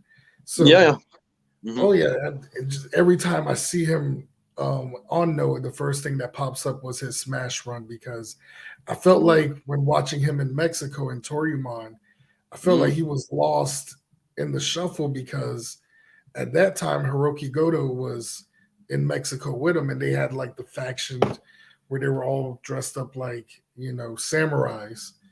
And it looked like Goto was pretty much being, pushed to where it was kind of like, all right, Ohara, you go over here now. So it kind of felt like he was like literally lost in the shuffle. And then once he came to Smash and then, partnered up with you, then you can tell that he was changing as a completely different wrestler for the good. Because like I said, you see it a lot in his work in Noah. It's like he's constantly growing and growing, and you can tell that he still carries, anything that he learned from you. It shows. It's there. Well, that's good. That's gimmick. Well, that's obviously it's a tribute, or I would say like it's an honor, that something, that there's a contribution. I have a big philosophy about like a lot of people. This is the age-old question: what's the meaning of life? And I really believe at the end of the day, everything in life breaks down to only two options. Just like there's only life or death, just like there's only a left or a right, just like there's only a yes or a no. Well, there's only an up or a down. Everything breaks down to two. And I think that like the meaning of life is also only twofold. And the number one thing, the most important thing, because we're mind, body, spirit, the mind is going to shut down one day once the computer shuts off. The body's going to rot, going to turn to dust. But the spirit you can't kill. The spirit is the real you. That's going to live on. That's eternal. Now, whether the elevator goes up or down is well, you're going to have to get right with your creator on that one there before your time comes up. But the outside of that, the other flip side of the coin, the meaning of life, So the first thing is to know your creator. Second most important thing is, what is the contribution to your fellow man? Because we are mirrors of one another. We as human beings, as of now, even as you and I are, great mics think alike. So, yeah. So we're conversing, but it's like the badgering of, or let's say, how could it, the back and forth of ideas, the back and forth of the conversation. It's a mirror. We are passing back and forth like a mirror. And the thing that's the problem with the me generation, for example, is that if it's all about me, there's no you there. So therefore, it's like they don't reflect value back to you when it's all about you. But that's where the other part of the meaning of life is contribution. That people will always give you, either through, not always through words, but through actions. It's like, there's a philosophy that I have with women, for example. Never believe a woman's words. Don't believe what she says. Believe her actions. She can say whatever. I'm nonplussed with all that. Watch her actions, because actions speak louder than words. So it's not about emotions. It's about what the shit that gets done. The facts remain. Feelings come and go. Fuck your feelings, right? So, exactly. So that's where, for me, contribution is really the thing. And when you look at, you look back with hindsight always being 20/20, you can see clearly after the fact what your contribution has meant to somebody. So if you can see that your contribution has wore off on somebody who's become also a power broker, I believe that O'Hara is the booker of Noah, by the way. So if that's the case still, at least he was, that he became influential, and he also carried some of the lessons that he learned with me further in his career. That is a credit in and of itself.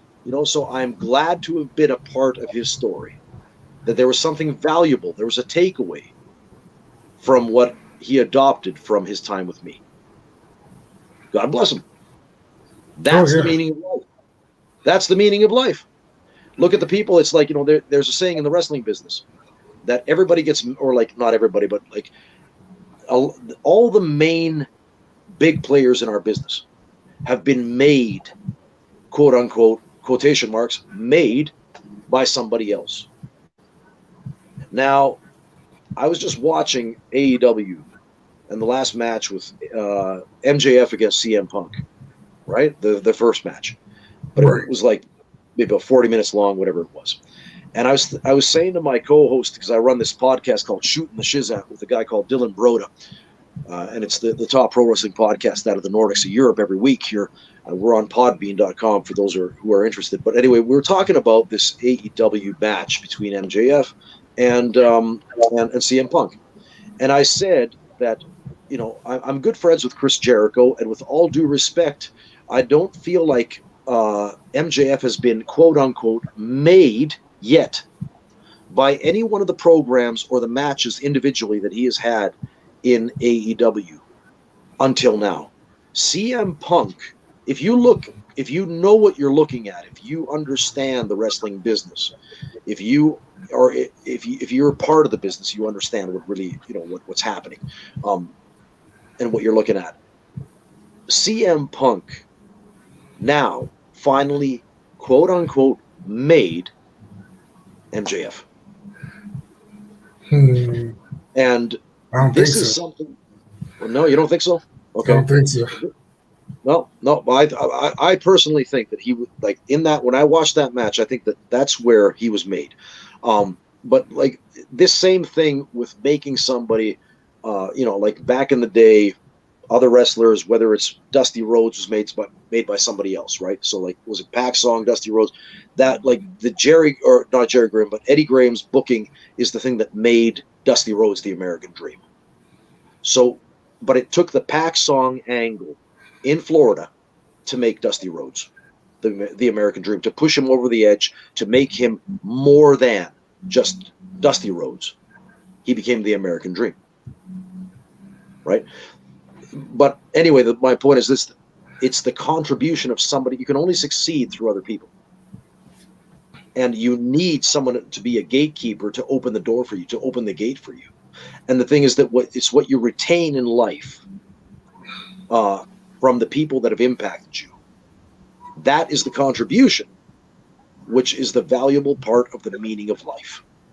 And if you don't have that kind of contribution that you can pass on to the next generation or to the people around you, whether it's your family or whether it's your colleagues or whoever else or even your community, but if there's nothing that is of real, true, intrinsic value in you, people cannot reflect back to you that you have that value, and you won't see the fruits of that anywhere. So that's where I'm like very honored by the fact that if you can still see the fruits of Hajime Ohara's, how could you say, development from the time that I was with him. That is part of the meaning of life. Oh yeah, I mean, and speaking of meaning of life, and enjoying the fruits of your labor, being trained by someone and paying it forward. I remember you mentioned in an article that you were originally trained by Lance Storm, and a certain photo that I saw on your page that caught my attention to where I felt like I had to post it. Yeah. Young Starbuck against Lance Storm. Yeah. And I want to say that was your debut in 94? Yeah, January 7th, 94, Calgary, Alberta. That's it. 7-minute match on the nose, by the way. 7.00. Wow. So since we were on the topic of, paying it forward, what would you say that you carried from everything that Lance taught you in the ring and whatnot? Lance, I had two coaches. So I had Carl Moffat, who wrestled as Jason the Terrible, back for Stu Hart Stampede Wrestling from New Japan, All Japan, and also for Carlos Colon in Puerto Rico. But Lance and Carl were my two coaches, and they didn't train me at the same time. In other words, like it wasn't on the same night that I would train with both guys. It was Carl on a separate night and Lance on a separate night. So I think that, like, your question was, what was my takeaway from my time with Lance? Yes. I think just the fundamentals. I think that he really instilled in me like the actual working fundamentals. And like part of that, not just the fundamentals, but it was more so there's a certain camaraderie that comes by all too few times in life. And of course, like now times change, and people change, and there's water under the bridge, and let's say like whatever we were 25 years ago, maybe we've changed as people, where maybe we have a different value structure nowadays as we used to have back in the day, or this, that, and the other, so I'm not as close as I was to Lance back in the day. And obviously he went on to wrestle in ECW, WCW, WWE, and all that. So he doesn't probably recall as much of the time that we had together as friends, and we were training partners at the gym for a year, where one day we'd go 3 times a week to train. And one day he said to me, he said that, I see the passion that you have for pro wrestling, and if you want, I'll train you. There's a guy coming from Australia on the off season of the Hart Brothers wrestling camp. He needs a training partner, and I'll put you in there. I said, it's like, first of all, the Hart Brothers camp, as I recall, I think it was it $5,000 Canadian that it cost? Was it 3 or 5,000? Forget, but it was one or the other back in the day. And I didn't have that money. I mean, I was living hand to mouth. I was driving bottled water around Calgary. I just didn't have that money. It's just, and Lance never asked for a penny of my money. Never asked for a penny. He trained me out of friendship. Wow. As a friend, seeing the passion that I had for the business. Now, I have to mention, the promoter at that time was a guy called Ed Langley. If you've read Chris Jericho's book, A Lion's Tale, Around the World in Spandex, Jericho talks about Ed Langley. Okay. Now, Ed Langley hated my guts. I was the ring announcer to begin with back in 1992. think it was September or August when I started as a ring announcer for Rocky Mountain Pro Wrestling. And Beef Wellington, who was Chris Benoit's old tag partner at Stampede, he was the guy who was running it back then with Steve DeSalvo, who wrestled with Steve Strong in Canada and also in Puerto Rico.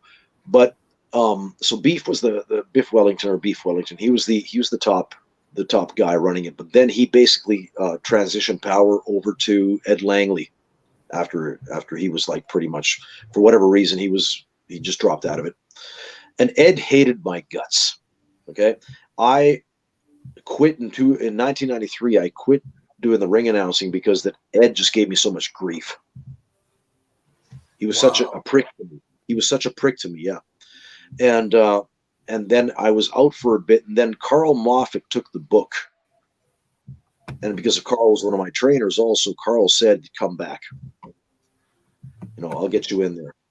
And then it was before, so Carl asked me to come back before he started training me and before Lance started training me. But so in early 93, asked me to come back.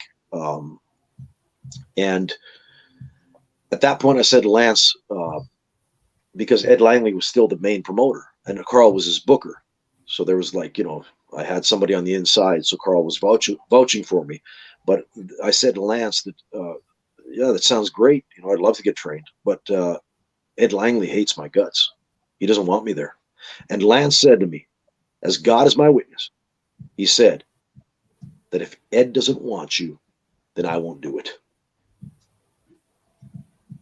That if Ed says no to you, yep. So Lance went up to bat for me out of friendship back in the day. And I'll always be indebted, no matter how much water is under the bridge, no matter, maybe our world views are different nowadays. I will always acknowledge Lance and be indebted to him and thank him every single year on January 7th. I write on both my Twitter, my Facebook, and my Instagram. I make a post about every year that is my anniversary. And I always publicly make a point of acknowledging and thanking my coaches for the opportunity, because I will never forget that. I never forget where I came from. So that's like, when I think about integrity, I think about Lance Storm. One of the things that taught me integrity in the business, about how to like stand up for what's right. Maybe somebody else who deserves a shot, who no one else is standing up for, that I'll be the guy to step in, like Lance stepped in for me. That's what he taught me. Maybe that's the most important giveaway or takeaway. Wow. So, I mean, yeah, makes sense. It makes a lot of sense once you put it in that perspective. Yeah, that's it. So like that's where it's like that. It's an eternal gratitude. But with that said, that what Carl taught me was the legitimacy of when he hit me with every blow that he hammered down, that he rained down on me. He connected with everything: kicks, knees, elbows, punches, headbutts, everything. He connected. There's no daylight, man. And like for me, one of the greatest, when I was on Chris Jericho's podcast, Talk is Jericho, back 2019, I actually said this on Jericho's podcast. I said that the worst thing you can do to me is, you're just one of them fake wrestlers. I'm not. My response to you is the same as Johnny Valentine and Ole Anderson back in the day, which was that you can watch any other match on that card. You watch my match. You see any bullshit, I'll give you your money back. And the thing is that you might not believe pro wrestling's real, but I'll damn sure make you believe that I'm real. And that's the integrity that Carl taught me. Because the thing is, I remember putting my hands in front of my abdomen. He was giving me the shoulder blocks in the corner. He's driving the elbow or the shoulder into my gut, right in the corner as we do. And because it hurt. He was a big man. He was like literally knocking the wind out of me. And I put my hand right in front, and he felt the hand go in front, and he stood up in the corner, grabbed both the top ropes, and he yelled at me full right in the face. He said, "If you ever fucking do that again, I'll tear your fucking head off." Damn. And after that, he instilled the fear of God into me in that one fell swoop. And after that, I let him hit me with everything. I didn't care. So, okay, just hit me. And he toughened me up. And I'm so grateful for that, because when I went to Japan and I wrestled guys like Masakatsu Funaki, right? The king of Pancrase, the I guy that remember started that. Pancrase with Minoru Suzuki. When I wrestled him, and he laces into you with those kicks, he's kicking you like you're a soccer ball. He's not. I'll tell you what. Anybody who thinks pro wrestling's fake, you've never been kicked by Masakatsu Funaki. You have no idea. And when I was in Japan and I was taking like those hard shots, man, a lot of those matches there, like physical matches. And throughout my career, it's like there's no daylight, man. So when I'm hitting you, I'm hitting you. There's an art to it, yeah, but the thing's I'm hitting you. If you can't take it, you don't belong in the business. You don't belong, because the thing is, what we do is it's a game of contact. It's called wrestling. It's on the marquee. So, like, I've always prided myself in being a realistic motherfucker. And that's, for me, what Carl taught me. Carl taught me to be real. So these are the greatest contributions and takeaways from my coaches. You know, it's funny you mentioned, you know, stiff matches and all that in your style. I personally, from the matches I've seen of you, I personally thought your most stiffest match was on Smash, where it was a title match against Fit Finley. And as a guy who watched Fit Finley, you know, WCW, World of Sports, New Japan, like, yeah, he's a tough guy, like the Belfast Bruiser himself. Like, he's the real deal. He is, like, for every wrestler in Europe who's worth their salt. Anybody who knows any fucking thing about pro wrestling in Europe holds Dave Finlay to be the god of European professional wrestling. He is the standard by which others are measured to this day. You cannot get better than Dave Finlay. Oh, you really can. And I've, you know, as a kid, I didn't understand his style when I was watching him in WCW, but I think what really woke me up to him was watching him and Steven Regal go at it at a uncensored pay-per-view, where, like, to the casual wrestling fan, of course, they're going to say, well, wrestling's choreographed and all that.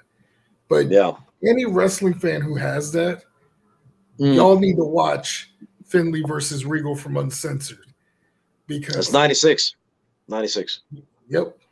Them two beat the dog shit out of each other.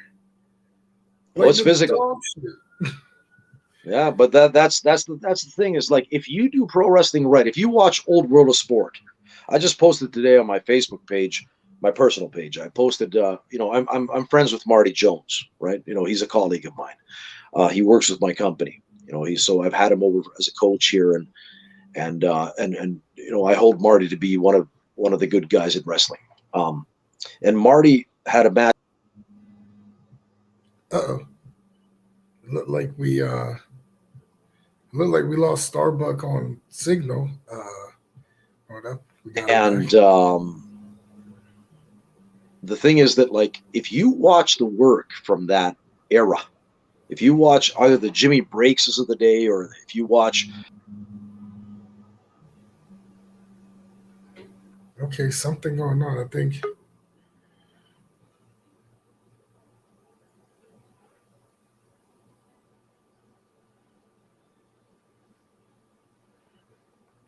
I think we're experiencing technical difficulties on Starbucks end, while he's still trying to reload.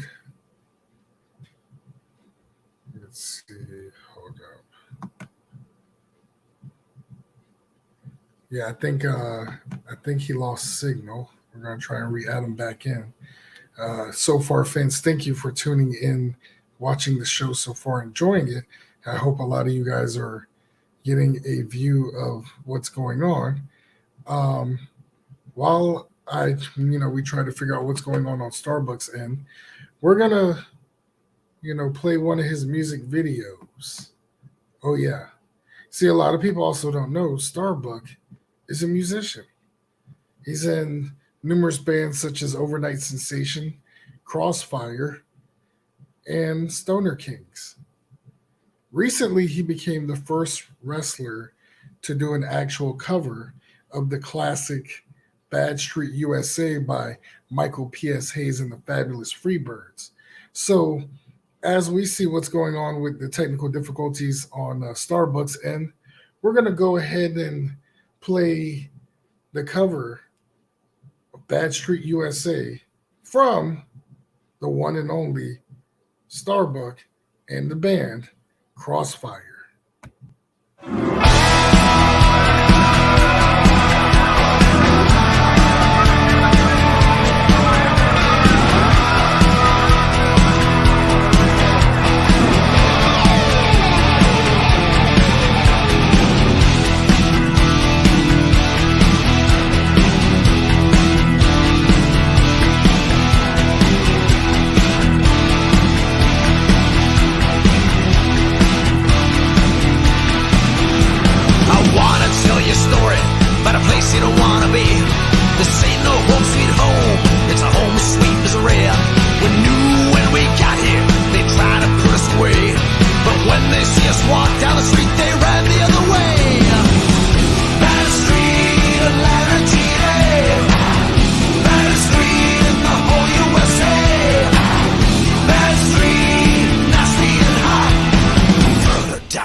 And we're back from a impromptu intermission due to some small Yeah, technical difficulties. yeah, something happened there. It's just all of a sudden the signal just dropped out, and I thought it was like on freeze frame for a second or something. Yeah, it was weird. We were like, okay, he was gone, then came back, then gone, and came back. But picking up where we left off, I think we were on the topic of I know the last thing we were talking about was Finley and Yeah, Finlay in the match. Yeah, you know, just the solid work. oh yeah. And speaking of Finley, because the next question I was going to ask, so what do you think about his son David, who's also wrestling in New Japan and various other promotions in America? To be honest, I haven't seen enough of his work because I don't actively follow New Japan. I watch the big shows every once in a while. I don't Right. watch always all the matches. I watch like only like select matches usually. So it's just I don't have the time, to be honest. There's too much like with business and with like my personal life and everything else that I can only allocate X amount of hours to wrestling on a weekly basis. So I got to be honest, I haven't seen like so much of his work, but what I have seen of Finlay's son is that he's different than his dad. He wrestles a lot more like the modern high spot type of style. I mean, there are some things that he does that obviously that he's picked up from Fit, but I think that overall you can't say that he's like almost like a V2 version 2 of Fit. He's not. He's his own man. But it's like this. So yeah, I'm not the right guy to assess like where he's at is in his career right now. I can't tell you, like I haven't watched enough of him to actually give you an educated answer. Good call. Let's since we've talked about wrestling and everything, and of course it was impromptu to where we played the music video. Mm-hmm. I've been a fan of your music. It's no surprise from your work in Crossfire and Stoner Kings, and and I remember a while back you played from a concert you did, you doing a cover of Bad Street before you even turned into a music video. I remember we chatted about it a while back, and I was like, dude, Starbuck is so cool. Like I told my buddy J Rod at the time, we were both talking about it because, I mean, you were pretty much the reason we were watching Smash and WNC. Yeah. Like, it was like, dude, Starbuck is so cool. Like we're marking out like old school NWA fans, literally, because like I said, your gimmick, the charisma and everything about it. It does. I see a lot of Michael Hayes and Jimmy Jam Garvin and even Terry Gordy in terms of style and character. Like I see a little bit of everything. Buddy Roberts, not so much. I wasn't No. big on Buddy Roberts in the Freebirds. He looked out of place in my opinion. But then again, my generation grew up with Hayes and Garvin as the Freebirds. So it wasn't until later on I learned about like the originals and all the crazy stuff they did in WCCW. But when it comes to your music, and me being a rock and roll and heavy metal guy, whether it's old school and whatnot. Yeah. I mean, I love it. It's especially when getting on the Easy Pass certain mornings getting to work, and there's a good, shot of that. I mean, it's pretty much like the European equivalent to Chris Jericho, because you've done the musician's role, you've done the voiceovers role in acting, and you've had your own book as well too that came out. Yeah. Well, the thing is, obviously, Chris is a chapter unto himself because he's just been such a world beater. It's a testament to how Jericho has been able to recreate himself, at the age of 51, throughout all these years, to stay relevant, stay in the game, and to stay on the team and to be a leader, not just to stay on the team, but to actually like lead the charge and be able to like have the autonomy that he does, even in AEW. You know, it's like he has the power to have enough stroke there to call a lot of his own shots. I think it's pretty apparent in the way that his stuff plays out. But you know, it's not by design.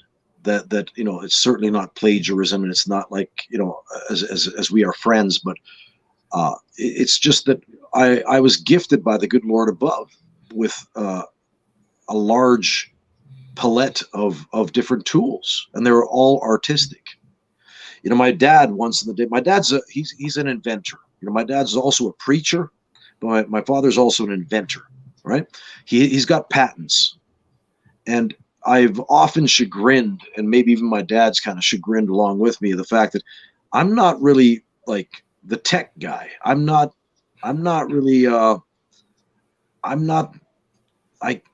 have a mind for patents and stuff like that. You know, I'm an artist. You know, I'm a graphic artist. I'm a musical artist. I'm a creator. But so my tool set's a bit different. But the reason why I do all these things is because I think that if you want a life of fulfillment, you really need to have an avenue to pursue the gifts that are inherent and natural to you. So if the good Lord has given me a toolbox of, let's say, let me just throw a number at you, five different unique gifts, wouldn't it feel like throwing it away if I were to just go out there and work at a cash register somewhere and, you know, come home and then crack open a beer and just live for the weekend like Loverboy sang back in the 80s that everybody's working for the weekend? Wouldn't it kind of feel like a waste if that was what I was doing with my life, if I had a tool set that I was inherently gifted with, that I could actually have the option of utilizing that tool set to either make a living or then to at least pursue those things in my life? So I've chosen to recognize what my unique and inherent talents are. And I've tried to key in on ways to make money and to make a living and to make a public persona around these things, because I think that just makes sense. I don't think that I could live a fulfilling life if I didn't follow the voice inside. So if I have the ability to make music, then why the hell would I not do it? If it already exists inside of me, if the kindling is already there, then why don't I just pursue it? This is where I think that a lot of people in life, I think that's where they fall short. I think that's where they lead lives that are largely unsatisfactory. There was a questionnaire, must have been about maybe close to 20 years ago, if I remember correctly, but in the U.S., maybe 15 years ago, where they asked the majority of American citizens that, you know, how they felt about their jobs. And the feedback was that 75% of people actually hated the jobs that they had. They hated the work that they did. Think of that. Hate's a strong word. They literally hated the jobs that they were in. 75%. That's 3/4 of the population.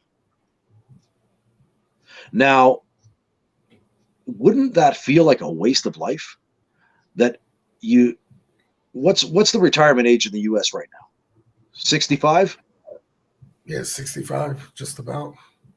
So just think, if you were to bust your ass, so you go to school, you get out of high school, you go into college, university, then you graduate, whatever it is that you go into, then you go into the workforce. And let's say from the age of 25 all the way to, let's say, the age of 65, that's 40 years of service. If you were to hate the job that you're doing for 40 fucking years of your life, wouldn't that feel like a waste of life? Did you or did you not just waste your life? Pretty much. Yeah. There's no other way to put it. So the thing is that I think that, like, if you want a fulfilling life, and because TikTok time is ticking, I think that the hours that you have to use, you're going to sleep on average. I don't know how you sleep. I mean, I sleep pretty shitty, but I mean, like on average, let's say you spend 1/3 of your waking hours either preparing for bed or being in bed and sleeping. 1/3 of your life is spent sleeping. 1/3 of your life is spent working or going to school.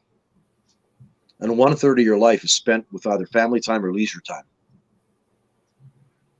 That's how your life splits up on average. Yeah. Now, you add to that a little bit of math. This is like the Scott Steiner kind of math. Well, not quite, but still, you get my point in a second. Oh, yeah. Life, I break it down into decades. Okay, because your 20s are a certain way, your 30s are a certain way, your 40s are a certain way. So like every decade of your life brings something different, and different challenges and different like little twists and turns. And I think as you look back on your life, you can identify with this. But the humbling part of this equation is that you realistically only have between 7 to 9 decades of life to live. That's a harrowing thought. That is a very, very cold thought. But it's the truth. You think of how quickly, how fast the last 10 years of your life have gone. We're living now in 2022. 10 years ago is 2012. Think back to 2012. Think, what were you doing in 2012? And it's like when you look back, it's like, oh, fuck, it was just almost like it was yesteryear, just like yesterday. It does. Time has gone by in a fucking flash. As you snap your fingers, it's gone. So if you think of the brevity of life, the brevity, the moment, the flash in the pan, you think about how you live your life, and you only have about 7 to 9 decades of this, of how quickly the past 10 years have gone. So just do the math yourself. Come to terms with the feeling inside of you as you think about that. How do you want to live that? How do you want to spend that time? That's why when I answered that question back in the day, I said, I have friends in Canada because I was born in Timmins, Ontario, same place as Shania Twain back in 1973. Now, I have friends in Canada that I visited last 2018, right? The same year, and actually the same trip that I was there, my mother died from Alzheimer's, but that's a different story. But I'm just saying that during that time, as I was in Canada with my dad and my wife at the time, I visited some old friends, in Thunder Bay, Ontario, Sudbury, Ontario, in Toronto, stuff like that. And in Timmins, my hometown. And I had my old buddies from back in the day, and they write me sometimes on Facebook, and they make public comments on my posts, and they say, now listen to this. This is really like it's a very, how could you say, like, introspective thought. But they say that Mike is the one guy from our social circle, from our group of friends, who said what he was going to do with his life, what his dreams were, what his aspirations were. And he's the one guy who went out there and did it. And I said that if I could do what I wanted to do with my life, I'd be one of 3 things. Back in the day, I said this. I said I'd be a rock star, travel the world, play music. I'd be a world-renowned professional wrestler, travel the world wrestling. And I would be a movie star. That's what I said. That was my ambition back in the day. I recognized the skills that I had, the things that God gave me. And it's like, this is how I want to make my money, or make my contribution, make my life count. This is what I want to do with my life. And I went out there and I did it. Now, I maybe had to sacrifice certain things for choosing that path. Now, I don't have a house to my name. I don't have a nice fat bank account that I can like fall back on and think like, yeah, I got like shit tons of savings and this, that, the other. I don't have that. Don't have a family. I don't have a daughter. Don't have a son. I'm divorced, so I'm not married at the time, or at the current time. So, but what have I done with my life? I've gone and lived the life of which many only dream. So, depending on what your parameters of success are in life. If success to you is a dollar sum or the amount of money in your bank account, then I guess you would say that you haven't succeeded very well, have you? But if your definition of success is doing what you dreamed once to do with your life and grasping for the brass ring and achieving what you set out to do early on, that you went out there and you lived it, then I think I've done more than most people will ever do in their life. I've lived the life of 10 people. And that's the thing that, like, for me, if you think of the brevity of life now, and like I said, in about just under 3 months, I'll be 49 years old. I can't be sad if I were to die tomorrow. Can't be sad because I lived more life, done more things, contributed more to my fellow man, gone out there, made an imprint on society, on the professional wrestling world. I've gone out there, I've toured probably close to 30 countries now, 22 in pro wrestling, plus the countries with my bands, right? Wow. Gone out there probably around 30 countries today, right?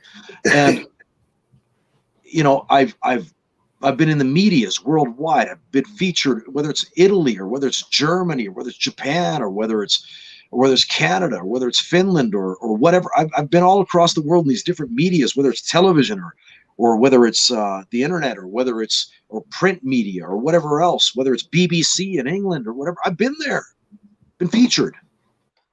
So I can't be sad. If all this were to end tomorrow, if the Reaper were to come calling, my time was up, man, I couldn't be sad because I have done more with my life than the vast majority will ever do. So that's why I don't care about the naysayers.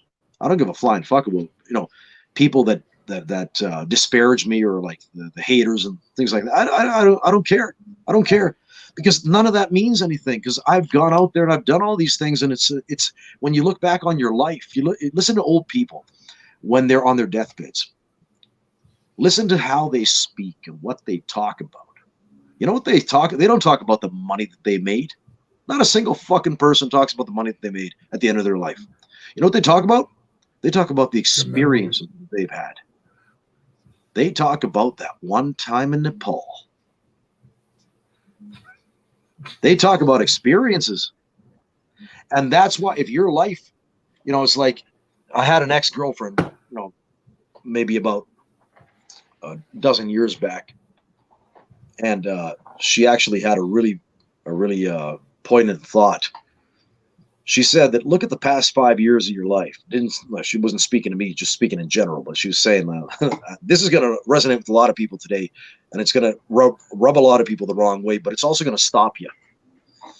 But she said that, look at your life and the past 5 years of your life and ask yourself, what is the one thing that I've spent the most time doing in the past 5 years? For most people, it will have been staring at a computer screen. Just as we're doing now. Don't get me wrong. Yeah. But the thing is that, you know, but people, like, your life, hey, folks, life is passing by. Like, when people in the future write a life story, when they write their autobiographies, what are they going to write? My life on Facebook? My life on the internet? My life online? Is that the name of their book? You know, is that going to be their autobiography? My life online? Because that's what the majority of people, that's where they are. Think about the metaverse. Think about all this, the wild, wild world of the internet. All the validation, the social validation that we're looking for.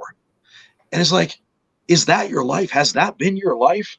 And if that's the truth, if the past 5 years, let's say, if you've spent the majority of your time on the internet, oh, fuck, it's time to start living. Break free, man. Do something else, because life is ticking. Tick-tock. You got 2 legs, you got 2 arms, got a beating heart.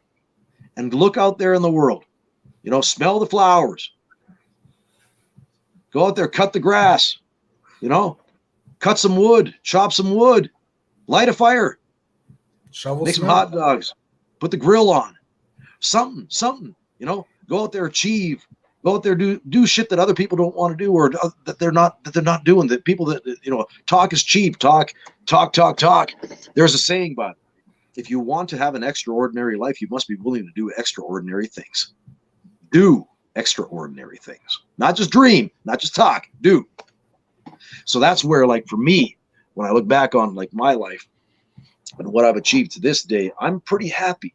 I'm pretty content with the way, I mean, of course, you know, I would have wanted to be a dad, you know, it would have been nice, but I wasn't given that lot in life. The good Lord never just gave me that lot in life that I would have a, you know, a child.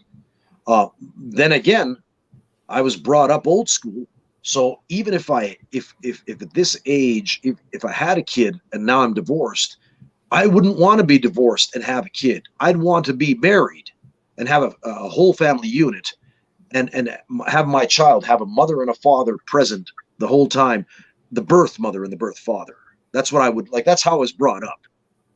Now, some people might get triggered by this too. I can give a flying fuck, but I'm just saying that like for me, that's me. That's what I would want. Like if I get married and if I have children, I only want to have children in marriage because I don't want to have like I don't want to start like getting kids popping up all over the place just because I'm fucking around. Don't want to. Honestly, I don't want to have like I don't want to be paying alimony. I just don't want to be paying that.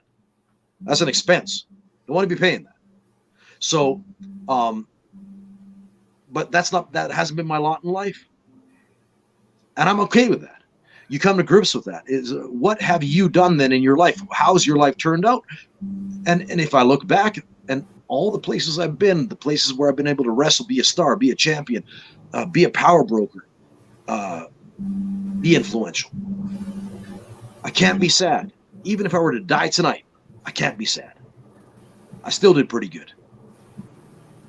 So like that's for me, like the thing with like even now my career, it's, you know, obviously my in-ring career is winding down. I mean, the closer that you get, I'm closer to the end than I am to the beginning. Like, let's be realistic. I'm 49 in 3 months, but I can still go. I can still wrestle for half an hour. So I got the toolbox. My knees are still okay. You know, I can still do it. But the thing is that I know that this is not forever. It's not forever. And there's only a certain time. You know, it's like the book of Ecclesiastes in the Bible. There's a time to gather stones, a time to throw stones away. There's a time to be born, a time to die. You know, there's a time to love, a time to hate. This, that, the other. And that's always, you know, you've only got, you know, those two options in life. You know, you want to go left, you want to go right. Crossroads, what you want to do. And I chose a certain route. And I'm still on that road in pro wrestling. You know, now I'm a business owner. I'm, you know, just remained a wrestler, not just a booker. I'm a business owner. I'm a promoter, a businessman. And with that in mind, I'm looking to grow my business now as I transition from my active in-ring years into the next stage of my life. Much like Bill Watts back in the day. You know, he's a big idol of mine. But you know, Bill became a business owner with Mid-South, with the UWF. And, you know, you need to get that new blood in there. You need to have these new guys that, you know, the guys that I'm training now, for example, come up in the business, make their contribution, make it count. So I can like formulate some relationships with different companies where I can send my boys to get some experience, to make their imprint on European pro wrestling, hopefully get them out of the world. That's my challenge now at this stage. So still, you know, I'm happy to be in the game, happy to still be here, still be able to do 30 minutes if I have to, still can throw one of the best punches in the business, still happy to do that too. And pile driving people. Well, still pile drive people, yeah, that's right, yeah. I mean, drop them on their head. As a guy who, you know, we don't see a move like that, you know, as often. We'll see like a flip pile driver, but God forbid we can't see a regular pile driver on TV, which I think is the most ridiculous thing ever. And I remember when I started chatting with you in the beginning, and I remember telling you that you having the pile driver for a finisher like brought back my love for the pile driver. Now, you might remember the conversation, you might not. Yeah, never I remember. I remember I asked you, who do you thought had the worst pile driver in pro wrestling? And I laughed because as soon as you said your answer, I was like, I knew it. Because Lex Luger, to me, had the worst pile driver. Like it just looked horrible. You know, some wrestlers are not meant for certain moves. That's No. one. Especially how he would do it. He'd do it, and then you see his leg like curb stomp it back to where the guy doesn't land on his head, or in case he messes up wrong. And it just used to always irritate me watching it on WCW whenever he would do it. It's like, that's not a pile driver. But well, the thing is, like, there's a reason why Ric Flair doesn't throw drop kicks. You know, Ric Flair is a babyface. I mean, Flair had a really good point on his own podcast where he said that he didn't like so much wrestling babyface because his move set wasn't suited for a babyface, and it's true. Flair was more so the guy that was the guy that would feed his opponent, and that's more suited for a heel. And with that in mind, I mean, like, Flair didn't throw arm drags either. Flair didn't throw clotheslines. As a babyface for that time that he was a babyface back 2000, was it 93? Especially for a bit there. I think he wrestled Barry Windham on that one. It was a Slamboree or whatever it was. Beach Blast. Yeah, Beach Blast, yeah. And I remember Flair threw a clothesline, and I looked at it and I thought to myself, oh, that doesn't look right. It's not a good clothesline. It doesn't suit him. It doesn't fit him at all. It's just these. And, you know, there's a thing where in wrestling, you only do what you know how to do really well, because otherwise you're exposing yourself. And if you expose yourself, you're compromising your integrity, and you're compromising your public image, the perception of how people see you. So just because you can doesn't mean that you should. Unless you can do it really well, don't do it at all. So, like, that's been my MO too, is that, you know, I can teach my students how to do flying head scissors like Ricky Steamboat used to do back in the day, right? I can teach that. That's not a problem. But I don't do them. I don't utilize them in my own arsenal. I can do the that senton flip over the ropes that Eddie Guerrero used to do, right? Where he takes from the outside in, where he takes and vaults over the top rope with a diving flip over, you know, on the guy that's lying next to the ropes, you know, prone on the ground or on the mat.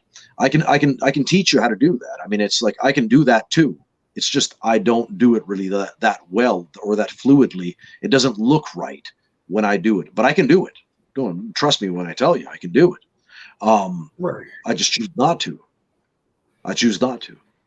And that's where, like, you know, guys like Mick Foley, I'm sure that, you know, even he said back in the day that that his whole, you know, whatever you do, just do it well. You know, it doesn't matter what your style is. Just make sure whatever it is that you do, just do it really freaking well. And so the pile driver for me, I think, is when it caught my fancy, it was Paul Orndorff back in '86 on Saturday Night's Main Event. He was when he turned against Hulk Hogan, and he was dropping Hogan on his head with the pile driver. That was like, that caught me. It's like, that move is awesome. The bounce that the guy would get, you know, when he's upside down, he got dropped on his head and he's like, just bounce off the mat. Like, that looks devastating. That is just freaking amazing. And so, like, that's where I took it from Paul Orndorff, and that's what I wanted to use, because it resonated with me. And then, you know, I made it my own. So, you know, with all due respect, is that I stole that from Paul Orndorff, and then I stole the super kick from Shawn Michaels. And you're right in the sense that today, the guys in the business and the girls, but especially the guys, they're so, the indie-rific style, they're so blatantly prostituting what we do. They've taken away the meaning, the significance, and the impact of the moves by popping up afterwards and just doing a trapeze act. And it's so insulting. It's like Jake Roberts said in this one shoot interview, where he said that it's like, when you compromise your personal integrity, you can't get it back. It's like being married to the same woman for 20 years, then going out one night, getting drunk with the boys, and then, you know, fucking a midget. And you come home the next day and you say to your wife, you come clean because it's bearing down on you. It's just burning your soul. And you tell your wife, you say, honey, we've been together for 20 years. Never cheated on you a day in my life, except last night I just got really wasted And the guys, they put me up to it, and I fucked a midget. And the first question is she going to believe you? You just compromise your integrity. Is she going to believe you? You fucked a midget, really? Second of all, if she believes you, you're fucked. If she doesn't believe you, you're still fucked because you've already compromised your integrity. And once you've done that, you can't get it back. Can't do it. So therefore, guys today in the business, the thing with all these Canadian destroyers and all these like popping up from all these movies and shit, they have destroyed the basis of what we do. They've made it just a big dopamine act where they're popping the viewers dopamine because, you know, dopamine is it's the reward center of your brain. So every time you go on social media, see somebody followed you, somebody liked your post, this, that, your dopamine kicks off, right? It's like boom, and you feel good. Every time you watch porn, right? You know, it's like your dopamine kicks in. Every time you maybe, you know, you hear your favorite song, you know? Yeah. The dopamine kicks in, right? Oh, Guns N' Roses, Welcome to the Jungle, motherfucker. All right, yes. Party. Yes. Right? Yeah. But that's the reward center of your brain, the dopamine center, right? So that's what it's there for. But the thing is that when you, in wrestling, with a high spot style, with a modern indie-rific style, when you're popping the dopamine center of your brain all the time by seeing something fantastic, just these incredible, like acrobatic, complex spots and moves, like in the context of 1 minute, you'll see so many things. Your brain is triggered, or it's wired in a way that your brain doesn't give a flying fuck about what you saw a second ago. The dopamine is a very selfish, it's a very short-lived response, and it's very selfish. And the thing is that whatever that fantastic thing that you saw a second ago, it can wear off in 1 minute. It's like up and down. It's like, oh, it's gone. It's gone. It's just like somebody farted. It's like all of a sudden it just dissipated, right? That's what it's like. The whole mood changes, like yeah. And so the thing is, it's that like you have no longevity. If all you're in it for is the pops, you have no longevity, because the thing is that you haven't really understood. Like, it's the thing that you're looking for is the emotional depth of like heartfelt response. And if you can trigger somebody's emotions to the point, like, you know, women are very much this way. If you can take a girl on an emotional ride where you make her feel a plethora of emotions, it's been psychologically proven. I mean, this is like psychologists from all the way from Jordan Peterson all the way down to Esther Perel talk about this all the time. So you go on YouTube, you can check those out. But I'm just saying that, like, the emotional response, for example, with women is such that if a man is able to trigger a woman's emotional roller coaster and make her feel all these different things, he'll have her hooked. Doesn't matter how you look. It doesn't matter how you are otherwise, as a man. But if you're able to do these things, you're already ahead of the game. You're already ahead of the game.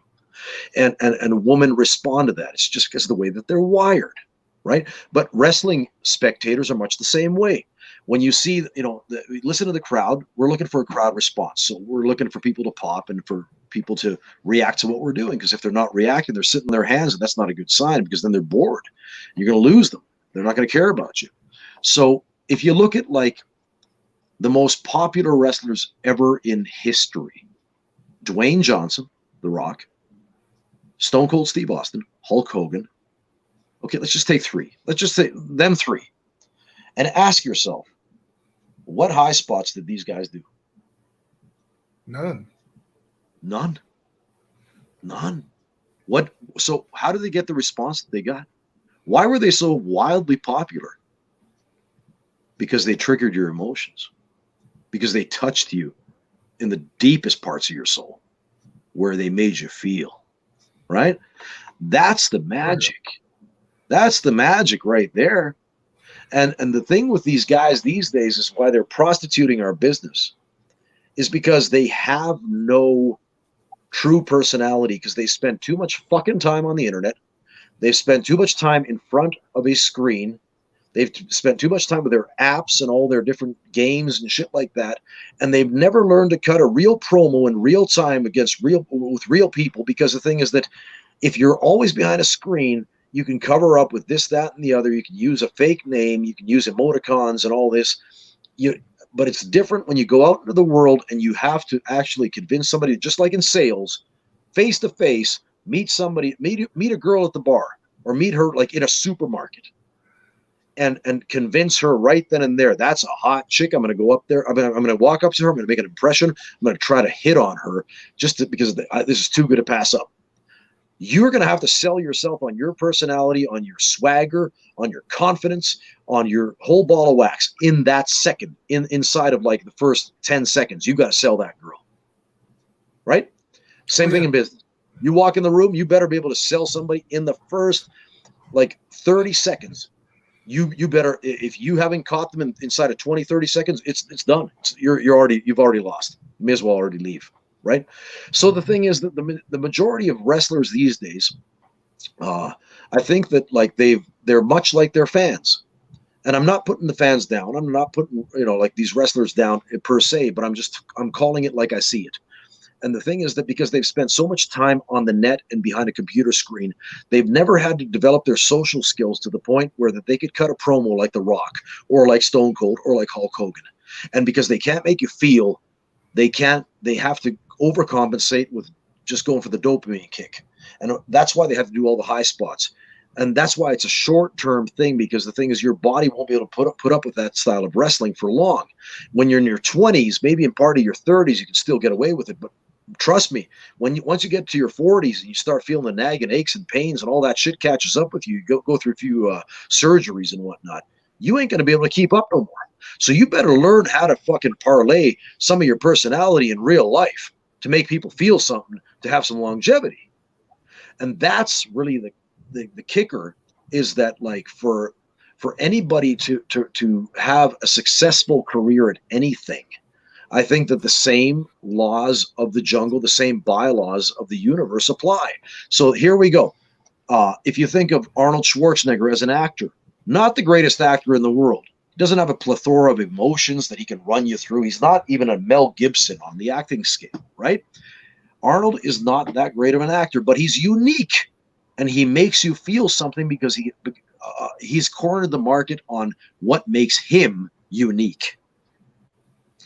Danny Trejo, certainly not the most handsome man in Hollywood, but he's unique, and he's cornered the market on his piece of business. He's made his piece of business marketable, and because he's a personality also. If you think of the guy that plays Hellboy, what's his name now? Sons of Anarchy.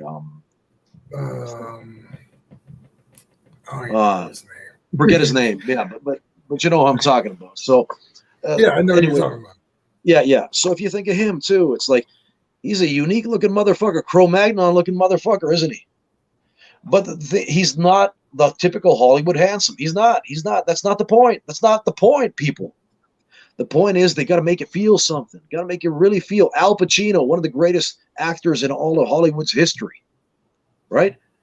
And if it wasn't for his acting ability and for the fact that he made you feel when he was in Scarface, made you feel in the movie Heat, one of my favorite movies of all time, from '96.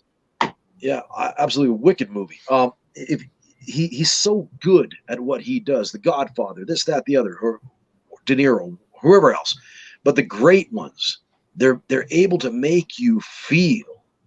And because of that, they stick with you throughout your life.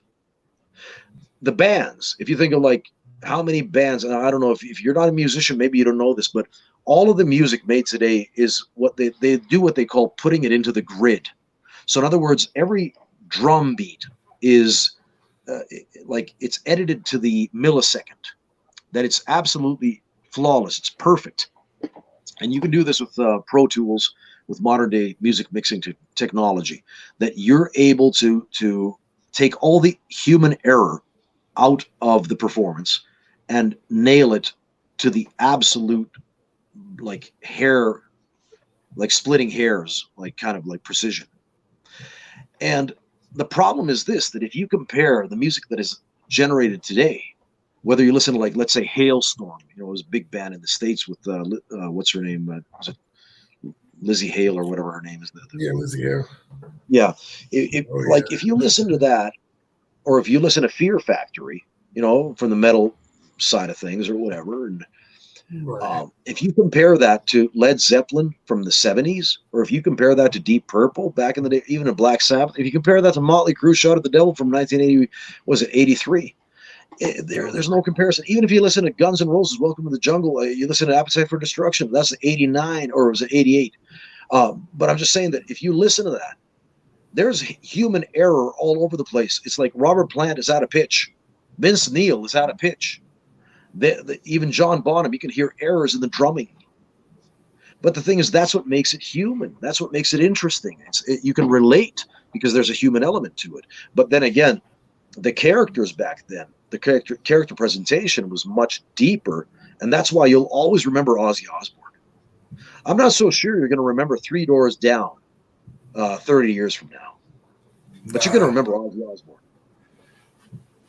That's the thing. I think, yeah, especially that generation that went mainstream, they don't last long. They end up becoming a flash in the pan, and you eventually end up seeing them at like doing a reunion concert, not because of the passion for the music or they had good hits. They just need the money, you know? Yeah. Well, so, we've come for your wallets. Yeah, exactly. Yeah. But you're right, though. I mean, and to this day, people would rather play a Black Sabbath album than Three Doors Down, you know? Well, the thing is, if you think about just songwriting, it's like we call it ear candy. Okay, so when something triggers your ear, it's like Deep Purple's "Child in Time." Okay, it's such a complex and demanding song. Just think vocally, for somebody to pull off that song vocally in those high pitched squeals and screams, like in that chorus line. I mean, that takes ability. And it takes not just ability, but it takes feeling and emotion. And if you don't live it, breathe it, and like just live it, you ain't going to be believable. You have got to feel that performance. You have got to live through it. You've got to live vicariously through that performance. And then if you can still hit the notes, you know, you have a chance. But that's where it's like nowadays that the whole thing is like with professional wrestling, just coming back full circle now, but is that like the moves don't make you a star. Anybody can do the moves. You can teach a monkey to do the moves. Anybody can do the clothesline, the headlock, even maybe a Hurricane Rana if you're young enough, if you're supple enough, if you can bend your body enough, if you have the timing, whatever, you can learn to do some of the high spots. The moves don't make you a star. Think about who are the biggest stars in the history of professional wrestling. The Rock, Stone Cold, Hulk Hogan. Let's just take three names. We can throw Ric Flair in there too. But, you know, we can add some names to the mix. Buddy Rogers back in the day, Bruno Sammartino. All these guys, what did they do as far as if you compare it to modern day professional wrestling? They didn't do high spots. It wasn't a high spot. What they did was they triggered people's emotions, and they were very powerful character presentations. They made you believe they were who they said they were. They connected with you in a way that when Dwayne "The Rock" Johnson says that la la la la la la la, if you smell la la la la what The Rock is cooking, it's you got the entire arena doing the same thing. Is the la la la and doing the what for the Stone Cold interviews and the promos, and you've got the Hulk Hogan thing where everybody knows his lines. You got Ric Flair, everybody's wooing away because of the persona. That's what they're popping for. So it's like if it's what you. There's a saying in our business: it's not the moves that make you a star; it's what you do in between the moves. That is true. And that's what. Yeah, and that's where like today you look at like I'm watching NXT 2.0 and I'm looking at even a lot of the stuff on AEW and I'm looking at all over the wrestling world. And I see a lot of people that can do the moves. I'm not impressed. Because I don't see a breakaway superstar written on these people's faces. You know, I see some potential that could be maybe if they were allowed to be themselves or maybe if they found that special something. But I don't see a clear-cut, runaway, obvious, like the next big thing. I don't see it. And that's really a tragic thing because I think part of that also has to do with the mindset of modern day, of the millennial generation versus, let's say, my generation. There's a difference there where if you look at wrestlers like, let's say the Steve Austin, like the Attitude Era, right? Yeah. If you look at not just the Attitude Era, but you look at the golden era of pro wrestling, so like the 80s, and you look at the characters that were around then, the Macho Mans, the Hogans, Macho Man, the Hogans, the Ricky Steamboats, Junkyard Dog, to name Kamala. Yeah, and you look at like the biggest stars in wrestling back then, and you look at the way that the mindset was, because these guys, the ones that are still around and the ones that have passed, we have enough documentation about, even the ones that have passed on, that where we understand how it used to be. It was that nowadays there's a collective thing. It's all across the business world. It's in all of the different companies. It's all across social media. It's in the academia, in the academic system. It's a philosophy, which is a collectivism. Right? People think about us, about we, about collectively. Let's say the green movement. So like they think about climate change. It's not about you. It's about community, right?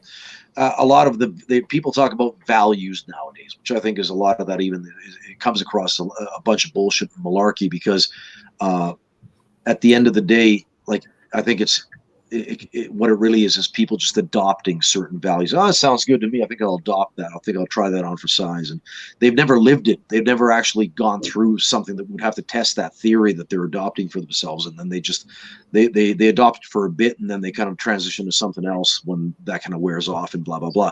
But the thing is that, like, when they talk about values nowadays, they talk about a lot of collective values. A lot of businesses talk about environment and about us and about we and about the workplace, not so much about you, the individual, not about you and your own personal goals and aspirations, but about the collectivism.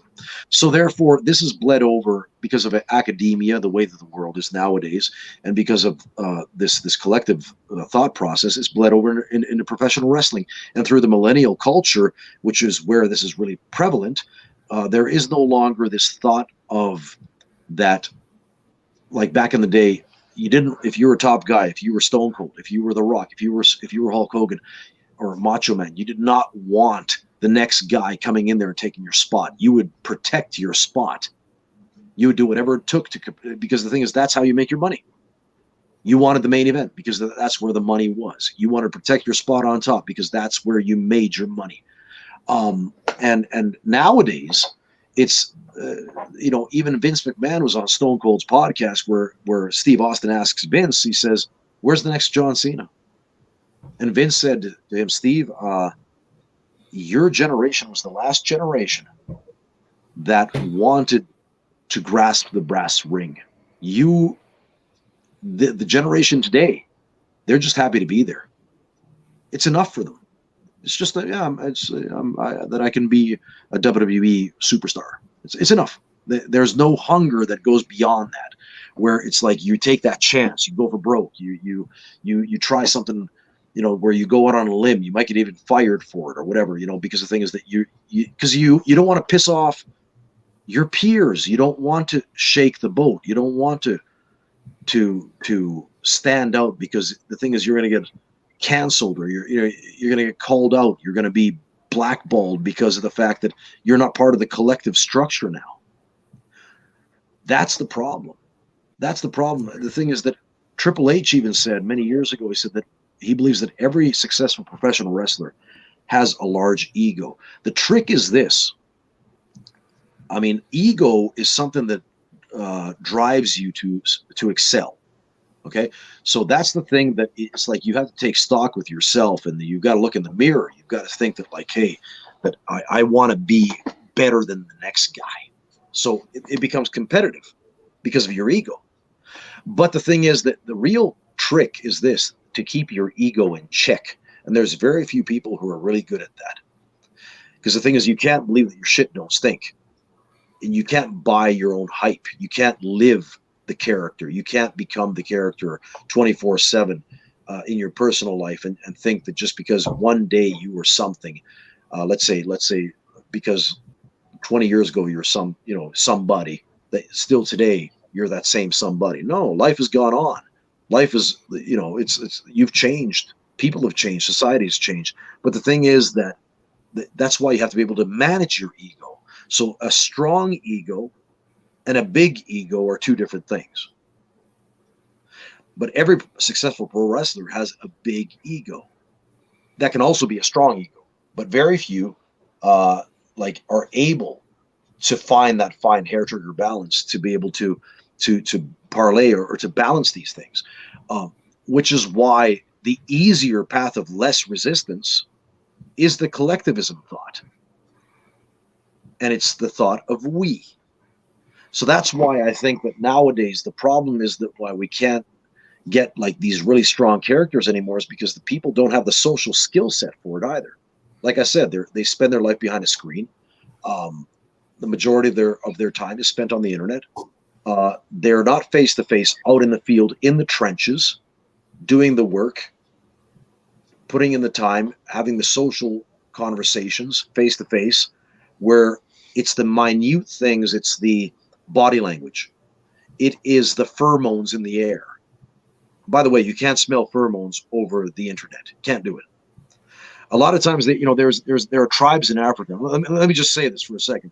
Okay. There are tribes in Africa where the young ladies of the tribe will actually try to raise the interest of the young warriors, the young males of the tribe, by taking some of the secretions from betwixt their legs and wiping those secretions behind their ear or on their neck. And what they do is they walk about the village, and those pheromones, the young brave that responds to that young lady and comes after her like a dog in heat, is the one that is meant to be her mate, because it's the natural response to the pheromones that makes the choice for you. You understand what I'm saying? Oh yeah, big time. Yeah. And you can't get that over the internet. Now, it's the same thing like with coloring, your hair or like, wearing different, like, let's say colors of contact lenses or whatever, this, that, the other. But this has actually been proven in human science, where people will naturally gravitate to a certain kind of decision-making process naturally if they are left to their natural instincts. They will gravitate a certain way. But because the internet has fucked things up, and because of like all the not just the internet, but it's also the deodorants, it is the perfumes, it is the hair dyes, and it's the fake people that are not being themselves. They're it's like people, it's like Will Smith said, we spend our lives working jobs that we hate to buy shit that we don't need to impress people that we don't like. And that's because, we live in a fake society. We have fake news. We eat fake food to a large degree, like genetically modified food. It's not real food. We buy into fake like philosophies, which have nothing to do with realism, just to impress people that we hopefully get their affirmation and their validation that we don't even care for. We don't even know these people. So we live in a fake society. Yeah, and they probably don't give a shit about us either at the same time, Oh, they don't give a flying fuck. That's obvious. So like that's why my philosophy is fuck them all. It's like it doesn't matter what they think don't matter. But my point is this, that so without these things, without being able to utilize all of these natural instincts that you would have otherwise out in the field, in the trenches, on the front lines, you'll never develop the skill set to be able to maximize your profits, so to speak, and win over the person that's looking back at you. In other words, your audience. So therefore, that's why I think that modern wrestlers are going for the cheap pop, because nowadays, I spoke to a friend who is here in Helsinki. He's a professor at the top university in Helsinki. It's called Aalto University, which means wave. Aalto means wave, but nonetheless. So we live next to the Baltic Sea. So my friend, he's a professor of finance. Okay. Now he said that, back in the day, he was at Syracuse University in the States, and he was on the wrestling team. A lot of those guys he knows. Mark Kerr, the Smashing Machine, knows him personally. People like this. And he said that, like, for example, when you talk about, like, let's say Navy SEALs or about NFL football players, the guys today in the Navy SEALs and the NFL guys, they're way better athletes and way better at performance than his generation was. And this guy's 52 years old. In other words, the kids today, or the young people today, are absolutely leagues ahead as hyper athletes or as hyper performing individuals. They are beyond what the Dick Murdochs of our time were, like in professional wrestling. They are more than the Barry Windhams, like as far as what they can do inside the ring. But what they are not is they don't have the strength of character as far as like that deep down, that soul mud, when it really gets like push comes to shove and you've got to like survive in the trenches. They don't have that part of it down, the psychological, the mental part of it down, like the prior generation, nor do they have the staying power in the sense of, once again, the personality part of it. Because it's like the good-looking girls, once again, on Instagram. It's just a face. It's just an image. It's just a still picture. Isn't it funny, by the way, Mike, that there's so many good-looking chicks in the world that you could see in pictures and like in still photos, but as soon as you see a video of them where they open their mouths and they speak, it's like all of a sudden it's like, oh, forget this. Fuck this shit. Been there, done like that. There are so many. And all it took was for them to speak and they already lost 10 points. But the picture, you couldn't tell because I think it was just a still picture. That's how fake of a society we live in. That's how fallible we are. That's how fragile we are as a society. And that's why getting over is so fucking hard, because anybody can get over on the internet by posting pictures on Instagram and just like, doing an OnlyFans page. Anybody can do it, because the thing is, like, you can have those filters. You can have Photoshop on your phone. You can have that skin filter that, it's like, smooths out all the blemishes, takes out all the zits and all the moles and stuff. You can clear all that skin, make it look like pristine. You can make your waist smaller, just like they used to do in Playboy magazine. It's like all the girls, they were photoshopped, all of them, every single damn one of them. Oh yeah. And it's like we men, we're suckers and we fell for it, right? Real women don't look like it. Everybody's got some kinds of some faults, or some, like, I don't know if faults is the right word, but imperfections. But the thing is, like, once again, so like what we need is we need, like in wrestling nowadays, you need to have real legitimate like personality show through, because the thing is, we relate to each other as human beings based on personality.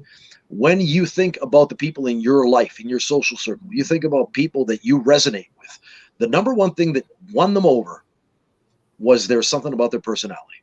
100% of the time, 100% of the time, something about their personality.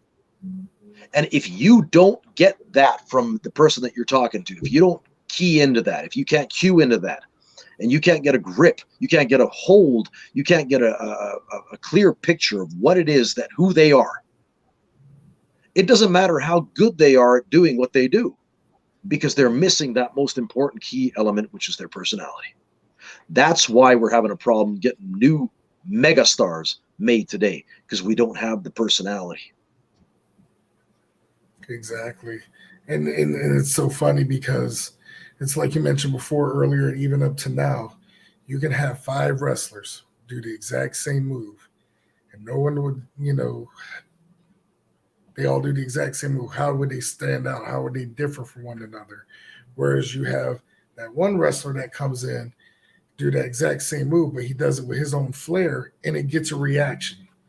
Yeah. So I think and this is just me freestyling, I think because everyone is influenced by being a keyboard warrior,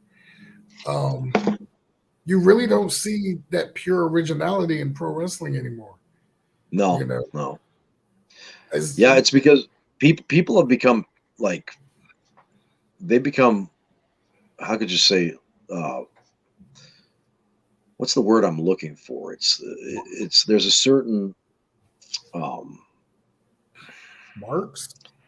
no, it's not the word. No, I'm looking for the sedentary. How could you say they've become so removed, right? And once again, it's like that's why I think one of my strong suits and the reason why I've had so much longevity myself and the reason why I've been able to connect on so many continents and in so many countries with my audiences and been able to be a main event guy is because that I'm able to show personality. And that's now going back, this is a callback to what we talked about earlier, that in 2011 January, when Weekly Pro Wrestling magazine ran that best of 2010, and I'd been in Japan for only 5 months, and I was voted one of the top 5 most popular gaijin in the country. I think the reason, once again, is obvious. When they told me, when I asked the Japanese folks, I said, "Why am I popular? Why do you like me?" It's because of the charisma. And what is charisma? It's personality. It's personality. I have a great personality. And if they and because I guarantee you, I'm not as good of an athlete even today as many other guys in the business. But it's not about that. That's not where the catch lies. It's not about being a great athlete. It's about standing out and making a connection. If you're not connecting with your audience, you can be the funniest, like, no, I wouldn't say funniest, but you can be a comedian. You can be anything you want, right? And you walk out there on that, like, live, in front of a live mic on stage, and you start cracking jokes, and nobody's laughing. Like, you might think your shit's good. You might think like it's par for the course nowadays. Maybe it's your delivery. Maybe it's like the way that you're saying what you're saying. Maybe it's not the joke itself. Maybe you just don't have the right delivery for it. But you ain't connecting. And if you don't connect with those people, you're going to lose them. If they ain't laughing, you're going to lose them. You better figure out something quick, like on the draw, right then and there. And it's the same thing, like, let's say with women. Once again, let's go back to the girls, because we're men. We can talk about girls unabashedly. And like, I believe, as we all know, that there's beauty in all cultures. Girl can be from Pakistan. She can be from India. She can be from Mongolia. She can be from Canada. She can be from Brazil. She can be from a small little island in the South Pacific.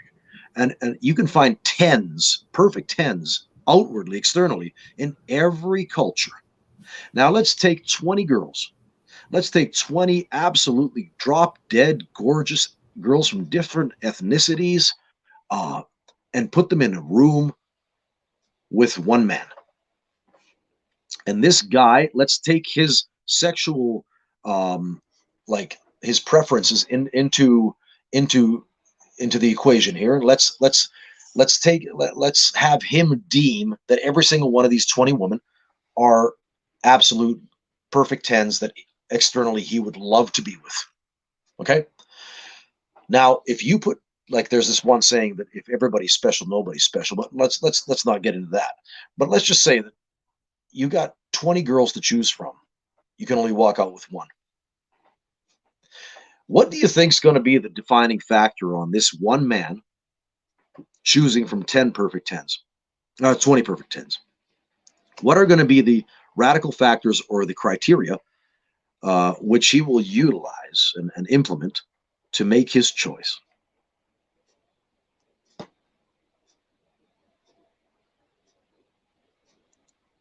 Either she's going to resonate with him when she opens her mouth.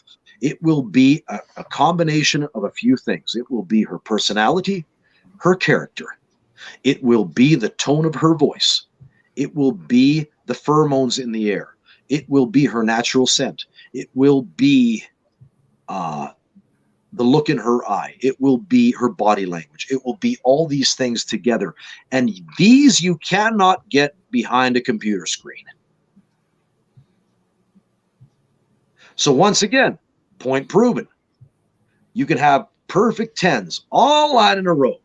Like Van Halen sang back in the day, "Beautiful Girls," or was it "Bottoms Up" or whatever it was that pretty girls all in a row. I want to set them up. Come on, mama, baby, bottoms up, right? Oh yeah. Yeah. So that's the whole thing. You could line them up, but you're always like the cream always rises to the top, always does. So you're gonna find the one who's got their shit together, the one that's going to convince you the most as a package, right? And that's where all this other stuff comes into play. That's why the moves don't make you special. It's like in the sack with the chick, right? She can do all the tricks of the trade. She can do all the stuff the porn stars do. Don't make you special. Don't make you special. My question, once again, is going to make me a sandwich? They're like, do you know how to cook rice? Because that's my thing. Yeah, I'm just saying that everybody's got these different body parts. Don't make you special just because you're a hot chick. Everybody got one. Everybody's got body parts, right? That don't make is in the wrestling business. The moves don't make you special. Anybody can do the moves. You can teach anybody inside of 1 year if they really practice immersion and apply themselves to the craft. You can teach somebody how to wrestle inside of a year. If somebody's really gifted, 6 months. But that don't make you special. It's like I got some guys here in Finland right now. I run this thing called Slam Pro Wrestling Boot Camp every Monday and Thursday night for 3 hours a night. And I've got some guys, who are really gifted, guys that are coming along really fast. And one of them just said, good point. He said that he thought that when he got into this, that just being a good athlete, like a really solid athlete, being able to do all these moves and being really good at doing the moves would be enough that he could get by on that. And he's realized he's been dead wrong. You need the personality. You have to have it. People don't care. It's like you got to make them feel. Got to make them care about you. And that's really the catch. That's really the catch. Yeah, because they always say if you don't put the emotion into the movements, then they're just going to be looked at as a dry outcome, And I remember watching an episode of Hogan Knows Best where, Hulk Hogan pointed that out, So he can do it. Anyone can do just an elbow drop, but say if he add a little something extra to it, like, what do you think about that, brother? Yeah. And the crowd reacts to it, So yeah, I mean, it's just like cooking.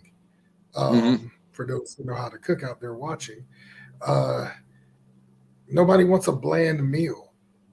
Nobody wants to come on to a hot woman making a bowl of ramen noodles. I mean, I'm just saying, would you? No, hell no. I don't think it. If it's the other way around, if it's a woman expecting to come home when the husband says, "I'm going to cook dinner tonight," and she comes home and see 2 Big Macs and order fries, and it's like, yeah, you can get that anywhere. You can get that. Anybody can do that.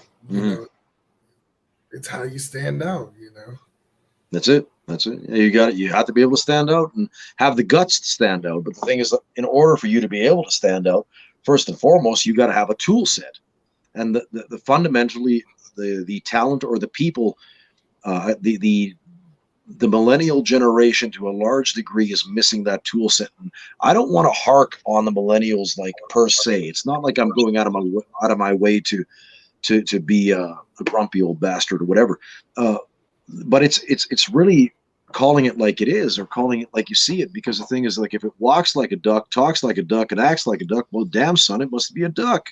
So that's where, like, either you bring the goods or you don't. Either you convince or you don't. Either you have it or you don't. Okay, these are non-negotiables. Non-negotiables.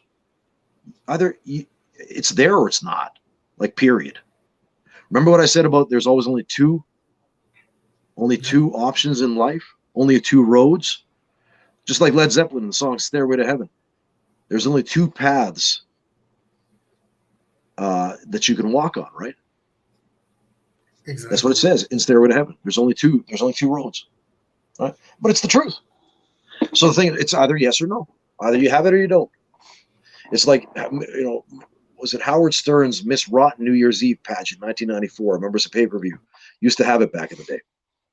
And there's a girl there that actually said about sexiness, right? Look, sexiness, you're either born with it or you're not, right? That's and that's where she was like, the point there really is that, you have to feel it. You have to live it. You can't just like play at it. You can't just act it. You have to be it. So there you go. Mike has gone to the bathroom probably, I think, or somewhere. So folks, for you who are listening, we're already 3 hours and 5 minutes into this thing. There he is. He's back. Sorry about that. The Amazon guy came to my door and bammed on it like he was the police because I heard him coming up the stairs. So I'm all right. Okay. I was like, all right, I got my bars of soap because, and it's funny you mentioned everyone using too many fake products. Yeah. I switched over to using more the natural made soaps and everything that, it gets the job done. It smells good. And originally I was using Dr. Squatch, which is very popular. It's really good. But then I got put onto another one called Soldier. And their scents are based on each branch. Like they got Army, Marines, Air Force, Coast Guard, and it smells great. And because of it, it's actually like if I bought a pack of 5 Dr. Squatch soap bars, it's like almost $60 I'm paying. But I get a 7-pack of Soldier bars made with same. It's not even. It's the same style. It's just different scents. It has more of a manlier scent. Okay, I got you. Yeah. And it's $25 US for 7 bars. Same size, works the same way. And only difference is it's made by military. Oh, there you go.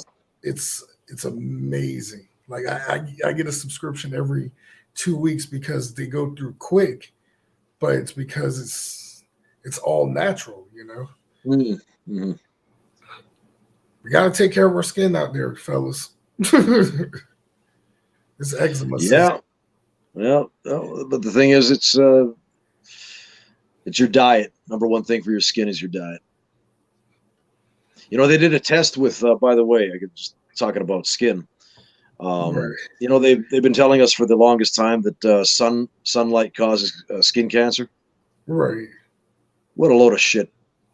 Now, first of all, that's been debunked. I don't know if everybody knows, but think about this: for thousands upon thousands of years, people have been out under the sun, spending most of their time out on the field in direct sunlight.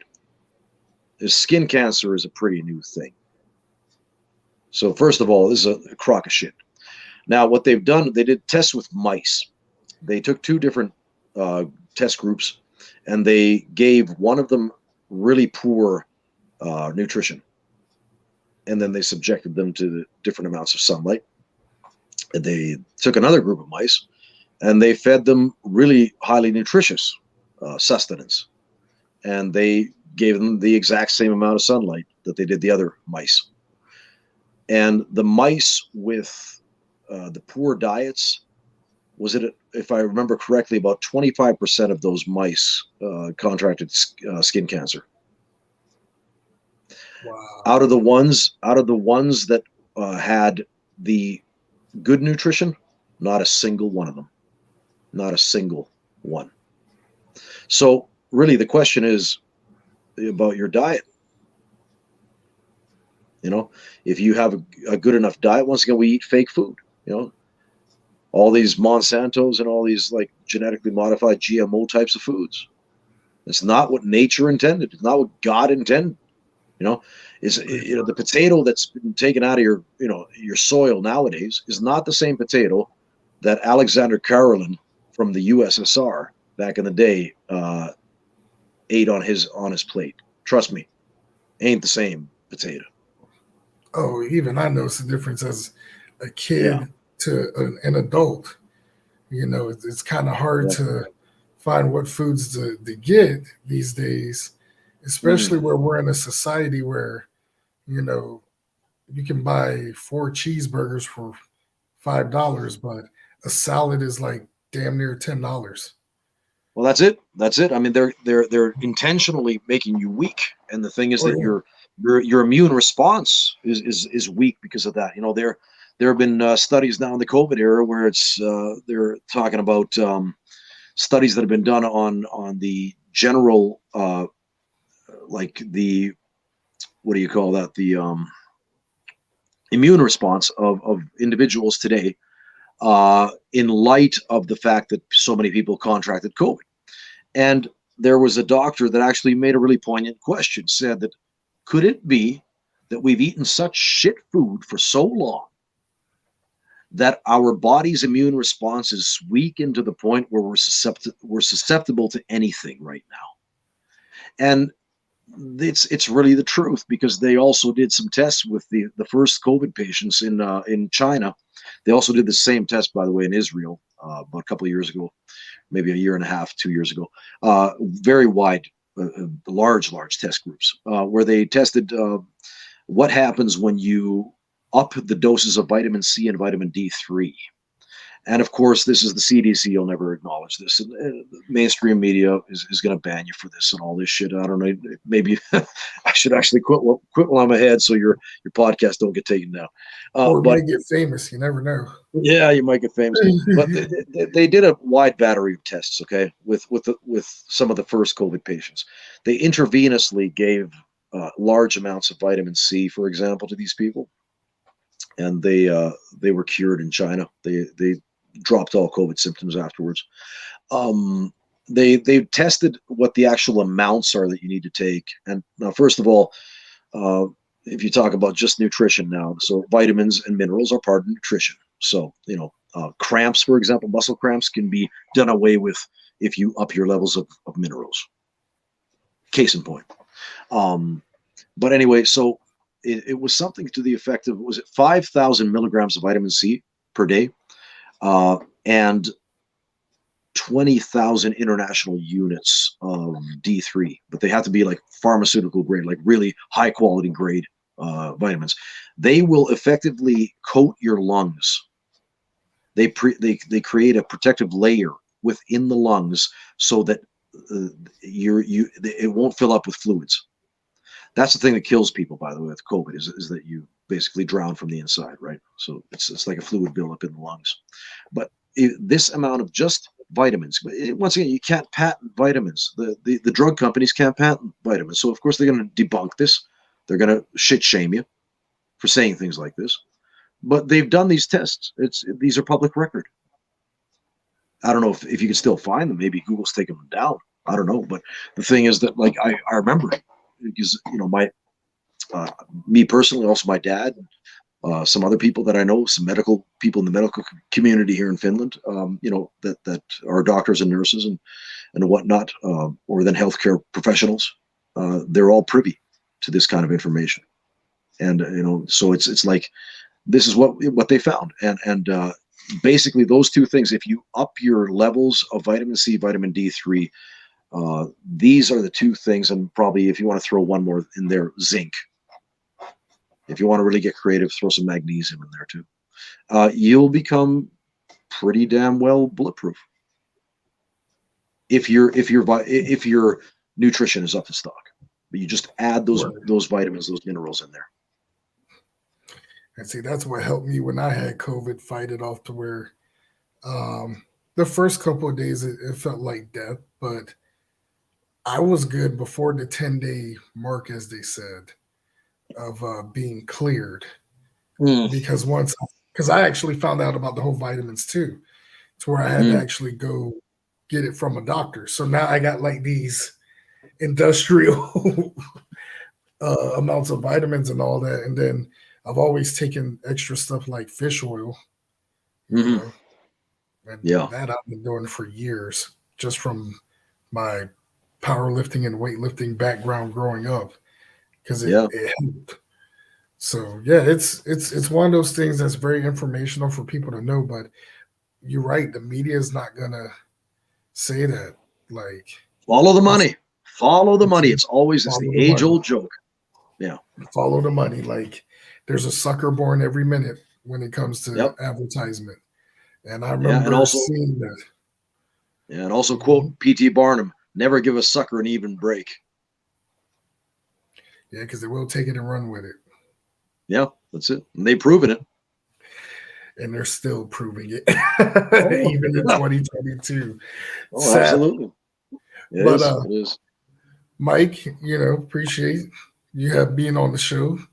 Is there anything you'd like to say for your fans out there, or anything additional? And also, yeah, go ahead. would you love to come back for a part 2 at a future Yeah, date? we could do a part 2. Yeah, we can do part 2. Sure. I'm literally loving this. Well, in closing, I guess it's folks, you got to remember that like life is transient. We're here one moment, we're gone the next. If you ain't making your contribution count to your fellow man, you're missing the point.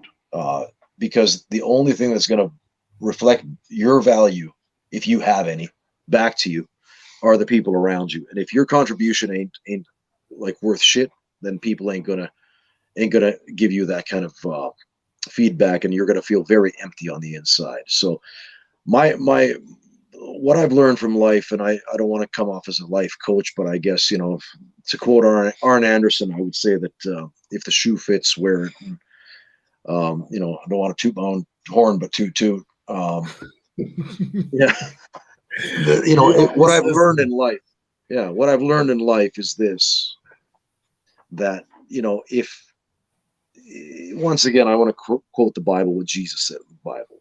Hey, go ahead. I could give a flying fuck what people think about religion. This is not religion. This is just a historical character saying some pretty prolific stuff. But he said that nobody lights a candle or lights a lamp and sets it under a bed, but they set it on top of the cupboard, on top of the shelf, that it would give light to the whole house. Right? So therefore, let your light also shine. If you have any light within you, let it shine. And that's the thing about contribution. That if you're just about me, you're going to have a very lonely fucking life. You're going to have a life that people will not. You will feel completely deprived and empty on the inside. You're going to try to fill that emptiness with whether it's video games, porn, drugs, like just casual sex, whatever else. But it's not going to fulfill you. And I've just seen this in life so many times. So many people are so disillusioned, and they think that adopting these different dogmas and these different things of the day, these flavors of the day, all these values that people talk about values so much. It's just a crock of shit. But like, unless you're contributing, you ain't making it count. Your values ain't going to save you. Your values ain't going to make you feel fulfilled. Your values ain't going to make you feel like this is a life worth living. So after this podcast, drop the phone, turn off the computer, get outside the house, go meet some people, face to face, live some life, make your contribution count, because that's, you're not promised tomorrow. And get ambitious. Like, actually ask yourself, what do I want to do with my life? I've got one shot only at this thing. And if I were to die tomorrow, would I die a happy person? Would I die happy? And if the answer is no, then I'd get on the road to fixing it pronto. I would not waste a second more of my life in the situation that you're in, or living your life the way that you have until now. Because let's face it, what is depression? Depression is unhappiness with where you are in life right now. That's what depression is, to a large degree. Okay. Now I understand there's clinical depression and things like that. Let's talk about Western depression. I think that's a lifestyle choice. A lot of people who are off kilter, and they are like down in the dregs, and they're like emotionally distraught, are oftentimes there because of the fact that they've made the wrong choices. So if you want to start living a better life and a more fulfilling life, make better choices. Change your life today. Just right now, pronto. Choose that you're going to do things differently than you have up until now. That's my word of advice for everybody watching, whether you're a fan of mine or whether you're not. It doesn't matter. I don't need the social validation. It's nice, to be honest. It's nice, but it doesn't make my life any better or not. But hopefully something that I've had to say has made an impact on all of you that have listened. Hopefully you've had the ears to hear, and with the same conviction that a guy called Anthony DeMello, who wrote a book called Awakening. It was a New York Times bestseller. He was a former Jesuit priest. That's a different story unto itself, and I'm not a fan of the Jesuits. I know their bloody history. But he had a saying, and it was very apropos. And it was this, that if you have the ears to hear what I have to say, then good for you. If you don't have the ears to hear what I have to say, then woe is unto you. So with that thought, I leave you. And I make only one last, I would say, I leave one last food for thought. And that is that if you truly are mind, body, and spirit, and you know that you're transient and your time is going to come, and you might die tomorrow, you might die 10 years from now, 20 years from now, you might get hit by a truck maybe a year from now, who knows? But you're going to die anyway. You understand that the computer's going to shut down at that point, which is your mind. So your body's done, your mind's done, but your spirit lives on. And the person that doesn't make amends, doesn't get right with his creator before his time is done, first of all, you're missing the point, you're missing the ball, you're missing the boat, because this life is already 3D. It's already mind, body, spirit. So you're already shortchanging yourself by denying your spirituality. And I'm not talking about yoga. I'm not talking about Eastern New Age bullshit or this, that, the other. I'm talking about, the universe, this, that, the universe meant it to be or whatever. Get fucking real, okay? At the end of the day, there's only two, right? There's an up and a down. There's good and evil. There's a God and a devil. And you got to choose between the two. There's not many destinations at the top of the mountain. There's only two. There's only two options. There's a creator who created you in his image, and that's the eternal part of you, because God is spirit. So therefore, if I were you, I'd get right with God first and foremost. You get right with God, the other thing is going to start falling into line. You don't get right with God, you're going to have a really fucked up life, and you're going to die an unfulfilled person. Then you're going to, if you lose your soul in the end, it doesn't matter what you did in this life, because you're not going to take any suitcase with you when you go. Nothing. And if you lose everything at the end, even if you had a rich life in this transient 70, 80, 90 years, whatever you got, but you lose everything at the end, you lose your soul, you're the most miserable motherfucker that I could imagine. And I wouldn't want to be you. So in closing, I leave you with that thought. I couldn't have said it better myself. No. There you go. Well, So I don't want to sound like a preacher, but hey, I'm a philosopher, man. It's and that's what I liked about it. That's one of the reasons I wanted you to come on this show, because there's so much truth in what you say and what you believe in, and there's no bullshit in it. Like, no, there's really no other way of saying it. There's no bullshit in it, and once again, it's I believe the shit that's coming out of my mouth. That's the whole thing. I'm sold. That's why you feel what I'm saying, is because I believe it's absolutely rock solid. What I believe is rock solid. Now, if I was bullshit, you'd feel it. So that's why, and that's why it's like, if what I have said has been true, then you are left with that. You've been a recipient now, and you have had ears to hear what we've just been talking about. Now you are responsible for the information that you've been left with. Now it's on you. That's the scary part. If you know the right thing to do, if there's something that resonates inside of you, inside of your soul, inside of your heart, inside of your mind, inside of your being, and something that I've said, the Rebel Starbuck has said here on this podcast has made an impression on you, and and it's nagging at your heart, pulling at your heartstrings, You are responsible for that information. Now, if you bypass that, drop it off, throw it away, put it in the trash can, whatever it is, realize this. Every choice that we make in life, now, it's like Jordan Peterson said, you got to realize that every choice that you make has a price tag, and every choice that you don't make has a price tag too. And the question is, are you willing to pay the price? Where's my wallet at? Nah, I like that. I like that. And you know what? I would usually do my typical closing, but just that right there, I don't need to do a close. Like, this is perfect. Like, this is why I was glad that we were able to collab and do this. And everyone who's out there on the West Coast and the East Coast. I mean, it's a good way to kickstart your morning. Right now there you go. 1:30 where I'm at. So I still got the rest of my day, which is funny you mentioned, go out and do some, like, literally as soon as this is over, I'm literally going to take a shower, put clothes on, and just, find something to do. Because one thing about the pandemic, being home during lockdown sucked. Okay, because I'm used to always being out and going and doing stuff. So once I was, able to go back to work and do, this is the new normal, but it's not going to stop me from trying to enjoy everyday life, especially now that I don't work weekends like I used to, like a madman.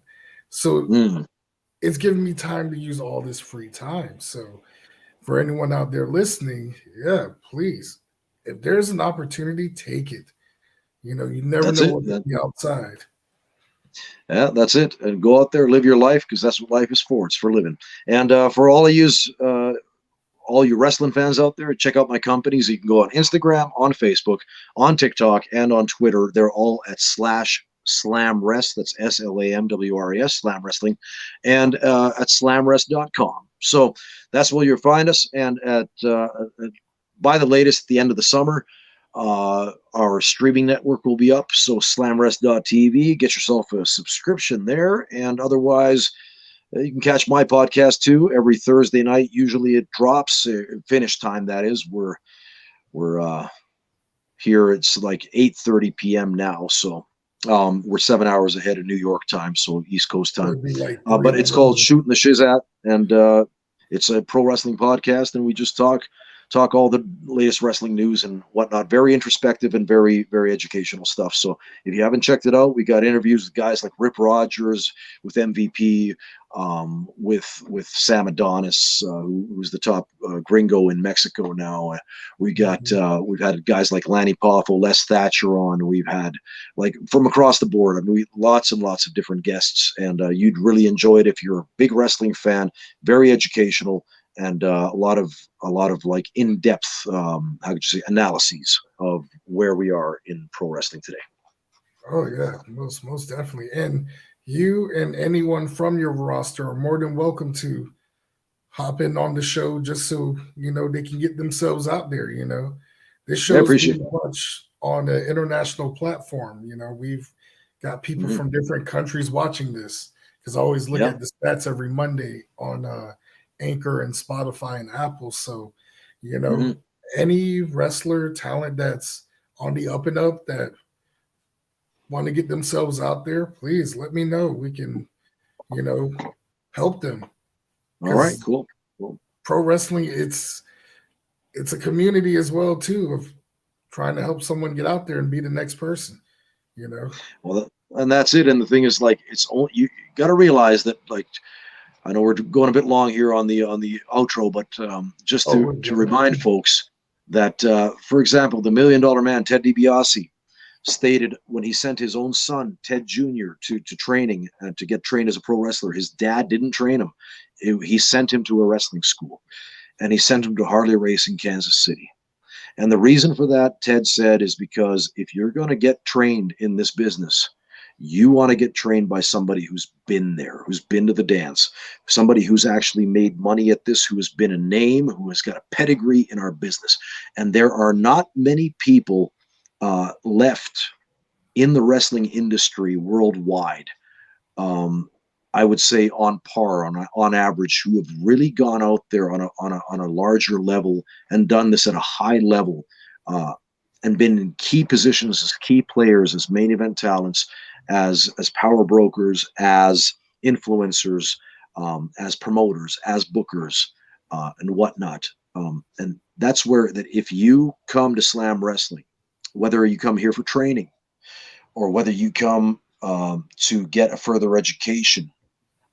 For example, I had one of the top wrestlers, the top female wrestlers out of England, come to Slam to stay here for a few weeks on end. A lady named Heidi Katrina, and she wanted to. Yeah, and Heidi wanted to up her game, and she came to train with me. And she said it's been invaluable. The education that she's gotten with me, the understanding of the game now, how it's broadened her understanding of what this business is all about, the things that she was missing. She's been in the game for 10 years, and there's stuff that I'm teaching her that I have taught her that nobody else had taught her to this point. And I find it just absolutely incredible. And the thing is, my whole point with this is that if you want to up your game, there are very few people in the industry still active today who have been at this at a high level, who understand the ins and outs of all the different aspects of professional wrestling.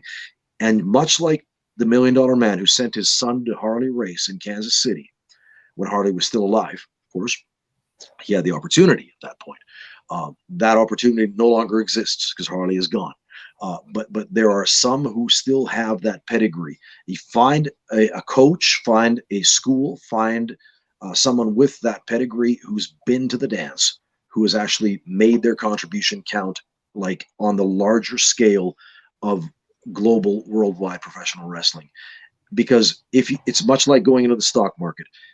It's like, why would you go ask for advice from somebody who's only read about it on Telegram groups?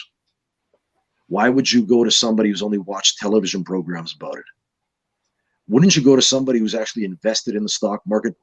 Maybe they've won millions or they've gained millions, they've lost millions, but nonetheless that they have been at a high level in the stock market. Wouldn't you go to somebody like that for advice if you were to get into it yourself? Of course you would. So why would this be any different? Why would this be any different? If you want to get into something, you need to go to those who are the winners and who are the leaders in that scene, the people who have the pedigree. Otherwise, I'm afraid that you'll be wasting your time and you'll be misled by people who have no fucking clue about what it is that we do. And if I were you, time is money. Time is also precious. Don't waste it. Couldn't have said it better myself, boss man. Thank you for being on the show. Thank you for this special edition of Mike World Order Live Super Saturday. And hopefully in the future, hopefully sooner, we get to bring you back for another Saturday edition. All right. As always, I appreciate you, Starbuck. Fans, thank you for tuning in, watching the whole time, because from start to finish, I feel like there's so much that not just wrestling, but life in general, that a lot of us can learn from this episode. So whether you take it with a grain of salt or you don't, just take it. Take it. And that being said, we'll see you guys this coming Wednesday on a new episode of Mike World Order. See you, everyone, next time. Ciao.